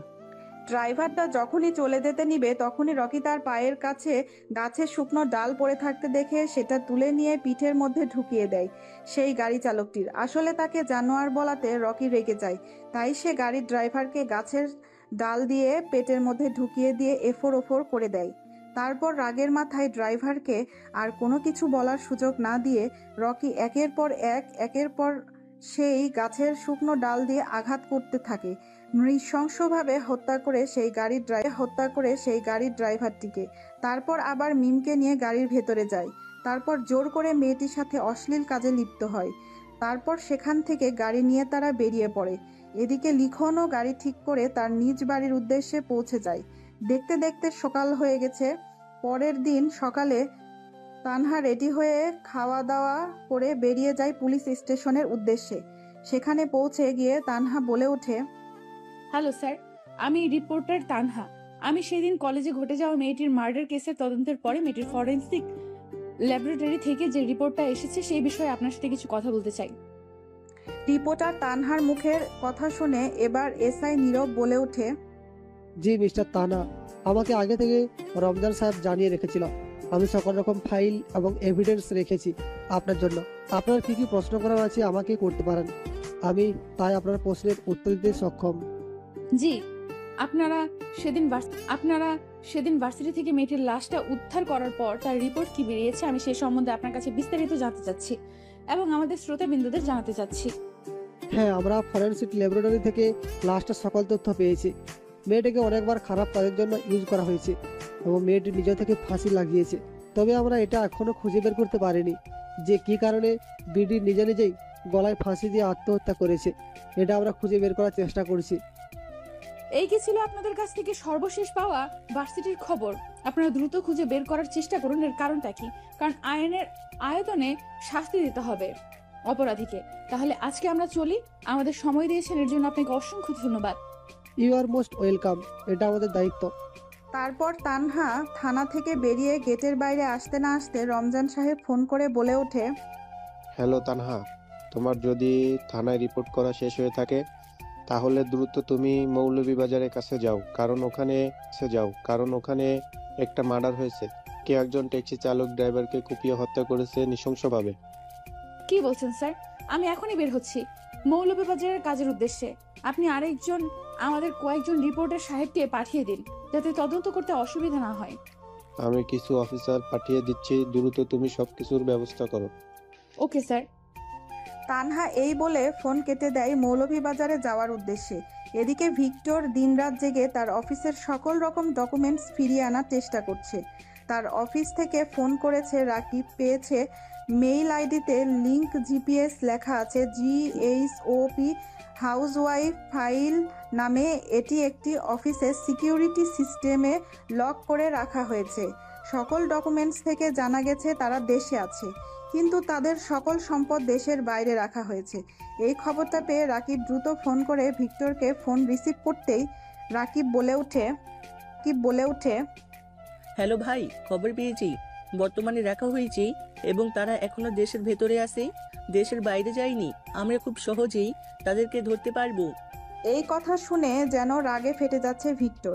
গোপন সূত্রে বলে ওঠে, যত দ্রুত সম্ভব সে কোথায় আছে খোঁজ নেই। ওকে ভাই, দেখছি। ঠিক আছে। তারপর এদিকে তানহা বেরিয়ে যায় ঘটনাস্থলে। যাওয়ার জন্য কিছুক্ষণের মধ্যে ঘটনাস্থলে পৌঁছে যায় তানহা। সেখানে গিয়ে দেখতে পায় মানুষের বিশাল এক সমাবেশ লেগে গেছে। এত মানুষের ভিড় ঠেলে তানহা সামনে এগিয়ে যায়। সামনের মানুষগুলোকে হটিয়ে সামনের দিকে এগিয়ে ক্যামেরা ওপেন করে লাইভ অন টিভি চ্যানেল চালু করে বলে ওঠে, আমি আছি আপনাদের সাথে তানহা, লাইভ টিভি চ্যানেলের পক্ষ থেকে। আপনারা দেখতে পাচ্ছেন ইতিমধ্যে মৌলভীবাজারের কাছে বিরাট মানুষের সমাগম লেগে গেছে, কারণ এখানে একটা ট্যাক্সি ড্রাইভারকে হত্যা করা হয়েছে, তো আবার গাছের শুকনো ডাল দিয়ে। তাই মানুষ দলে দলে এসে যোগদান করছে এই সমাবেশে। পুলিশ এসেছে তদন্ত করতে, লাশকে পাঠিয়ে দেওয়া হয়েছে ফরেন ল্যাবরেটরিতে। মানুষের সমাগম এবং ধীরে ধীরে মানুষ কমতে শুরু করেছে। চলুন আমরা তাহলে ঘুরে আসি ইন্সপেক্টর নীরবের কাছ থেকে। হ্যালো স্যার, আপনাদের কি মনে হয় এই খুনটা কে করতে পারে? রিপোর্টার তানহার কথা শুনে পুলিশ ইন্সপেক্টর এসআই নীরব পেছন ঘুরে তাকায় এবং তানহার বলা কথার প্রতি উত্তর দিয়ে বলে ওঠে, দেখুন, আমরা এই মুহূর্তে কোনো কিছু বলতে পারছি না, তবে লাশটার পরীক্ষা নিরীক্ষা করার পরে আমরা জানতে পারবো, তখন আপনাদের আমরা ডেকে সবটা জানানোর চেষ্টা করব। আপনারা এতক্ষণ শুনছিলেন লাইভ টিভি টেলিকাস্ট, আর আমি আপনাদের সাথে ছিলাম তানহা। তো সর্বশেষ খবর পাওয়া এইখান থেকেই শেষ। তো পরবর্তী খবর পেতে আমাদের পেজটি এবং ইউটিউব চ্যানেলটি ফলো করে রাখবেন। ধন্যবাদ। তানহা সেখান থেকে চলে যায়। দেখতে দেখতে বিকেল হয়ে যায়। বিকেলে ঘরের মধ্যে বসে তানহা কাজ করছে। তখনই ফোন আসে মাফির। তানহা রিসিভ করতেই বলে ওঠে, কিরে, তোর কি এখন আমার কথা মনে পড়লো যে তুই এখন আমাকে ফোন দিলি? শোন, আমি তোদেরকে কালকে আমার বাসায় আসার জন্য নিমন্ত্রণ করলাম। আমি জান্নাতকে ফোন করে বলে দিয়েছি তুই চলে আসবি কালকে। কি ব্যাপার বলতো? এতদিন আমরা নিজ থেকে যেতে চেয়েছি তোর বাসায়, কিন্তু তুই নিয়ে যাসনি, আর আজকে নিজে থেকে আমাদের নেমন্তন্ন করছিস, তাও আবার আমাদের দুজনকে। আর বলিস না, আজকে বাবার ভাইয়া আমার বাসায় নেই, তো তাই তোদের নিয়ে আসছি। আমার মা দেখতে চেয়েছে তোকে, আর এতদিন ভাইয়ার বারণ ছিল তাই তোদেরকে নিয়ে আসেনি। ভাইয়ার আব্বু আমাদের কোম্পানির কাজে গেছে, আমাদের ম্যানেজারকে কোম্পানিটা নিজের নামে লিখে নিয়েছে, এই জন্যই সে কাজে গিয়েছে। ওকে, ঠিক আছে, আমরা আজকে যাব, তুই আমাদের নিতে আসবি। ওকে। তারপর মাফি জান্নাতকে ফোন করে জান্নাত রিসিভ করতেই মাফি বলে ওঠে, হ্যালো জান্নাত, তোরা তানহার আজকে আমার বাসা নেমন্তন্ন, সময় মতো চলে আসিস। ওকে, ঠিক আছে রে, তুই যদি এতদিন পর দাওয়াত দিয়েছিস অবশ্যই আমি যাব, তবে আমাদের তোকে নিয়ে আসতে হবে, না হলে কিন্তু আমি যাব না। ওকে। তারপর মাফি ফোন কেটে দেয়। এদিকে ভিক্টর ও তার বাবা কোম্পানির অন্য ম্যানেজারদের সাথে এবং আরও অন্যান্য কোম্পানিদের সাথে মিটিং করছে, কিভাবে তাদের কোম্পানিটাকে ফিরিয়ে আনা যায়। একের পর এক কোম্পানির সাথে মিটিং করতেছে, ডকুমেন্ট ফাইল দেখাচ্ছে, সাইবার হ্যাক করে সবকিছু সেভার তদন্ত করে এনেছে। ভিক্টরের লোকেরা চারদিক দিয়ে খোঁজ খবর নেওয়া শুরু করেছে। এদিকে পুলিশ বাহিনী ও খোঁজ খবর লাগিয়ে দিয়েছে। অন্যদিকে দেখতে দেখতে সকাল হয়ে যায়। এদিকে রনি ও লিখন অবৈধ কিছু খাবার দেশের ভেতরে নিয়ে আসে। খবর পেয়ে ভিক্টরের লোকেরা বাধা দিতে গেছে। মাফির সাথে পরিচয় করে দেয়। জান্নাত ও তানহার সাথে পরিচয় হয়ে তারা খোশ গল্প করতে বসে যায়। আনন্দের মধ্যে দিয়ে দিনটি তাদের কেটে যায়। তারপর কিছু সময় পর তারা মাফির বাসা থেকে চলে যায়।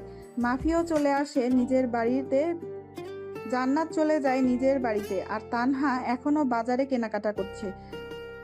কম্পিউটারের সার্ভারে বসে সেলিম রেজা ওরফে ভিক্টর কিছু একটা কারসাজি করছে।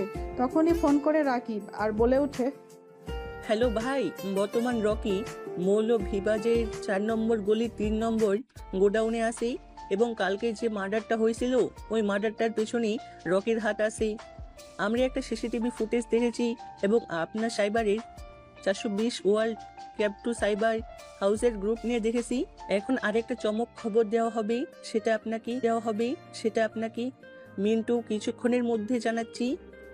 ওকে, ঠিক আছে, আমি দেখছি চেক করে। এই বলে ফোন কেটে দেয় রাকিব। অফিসের সাইবারে বসে কাজ করতে থাকে ভিক্টর। এদিকে কিছুক্ষণের মধ্যে ফোন করে মিন্টু ভিক্টরকে।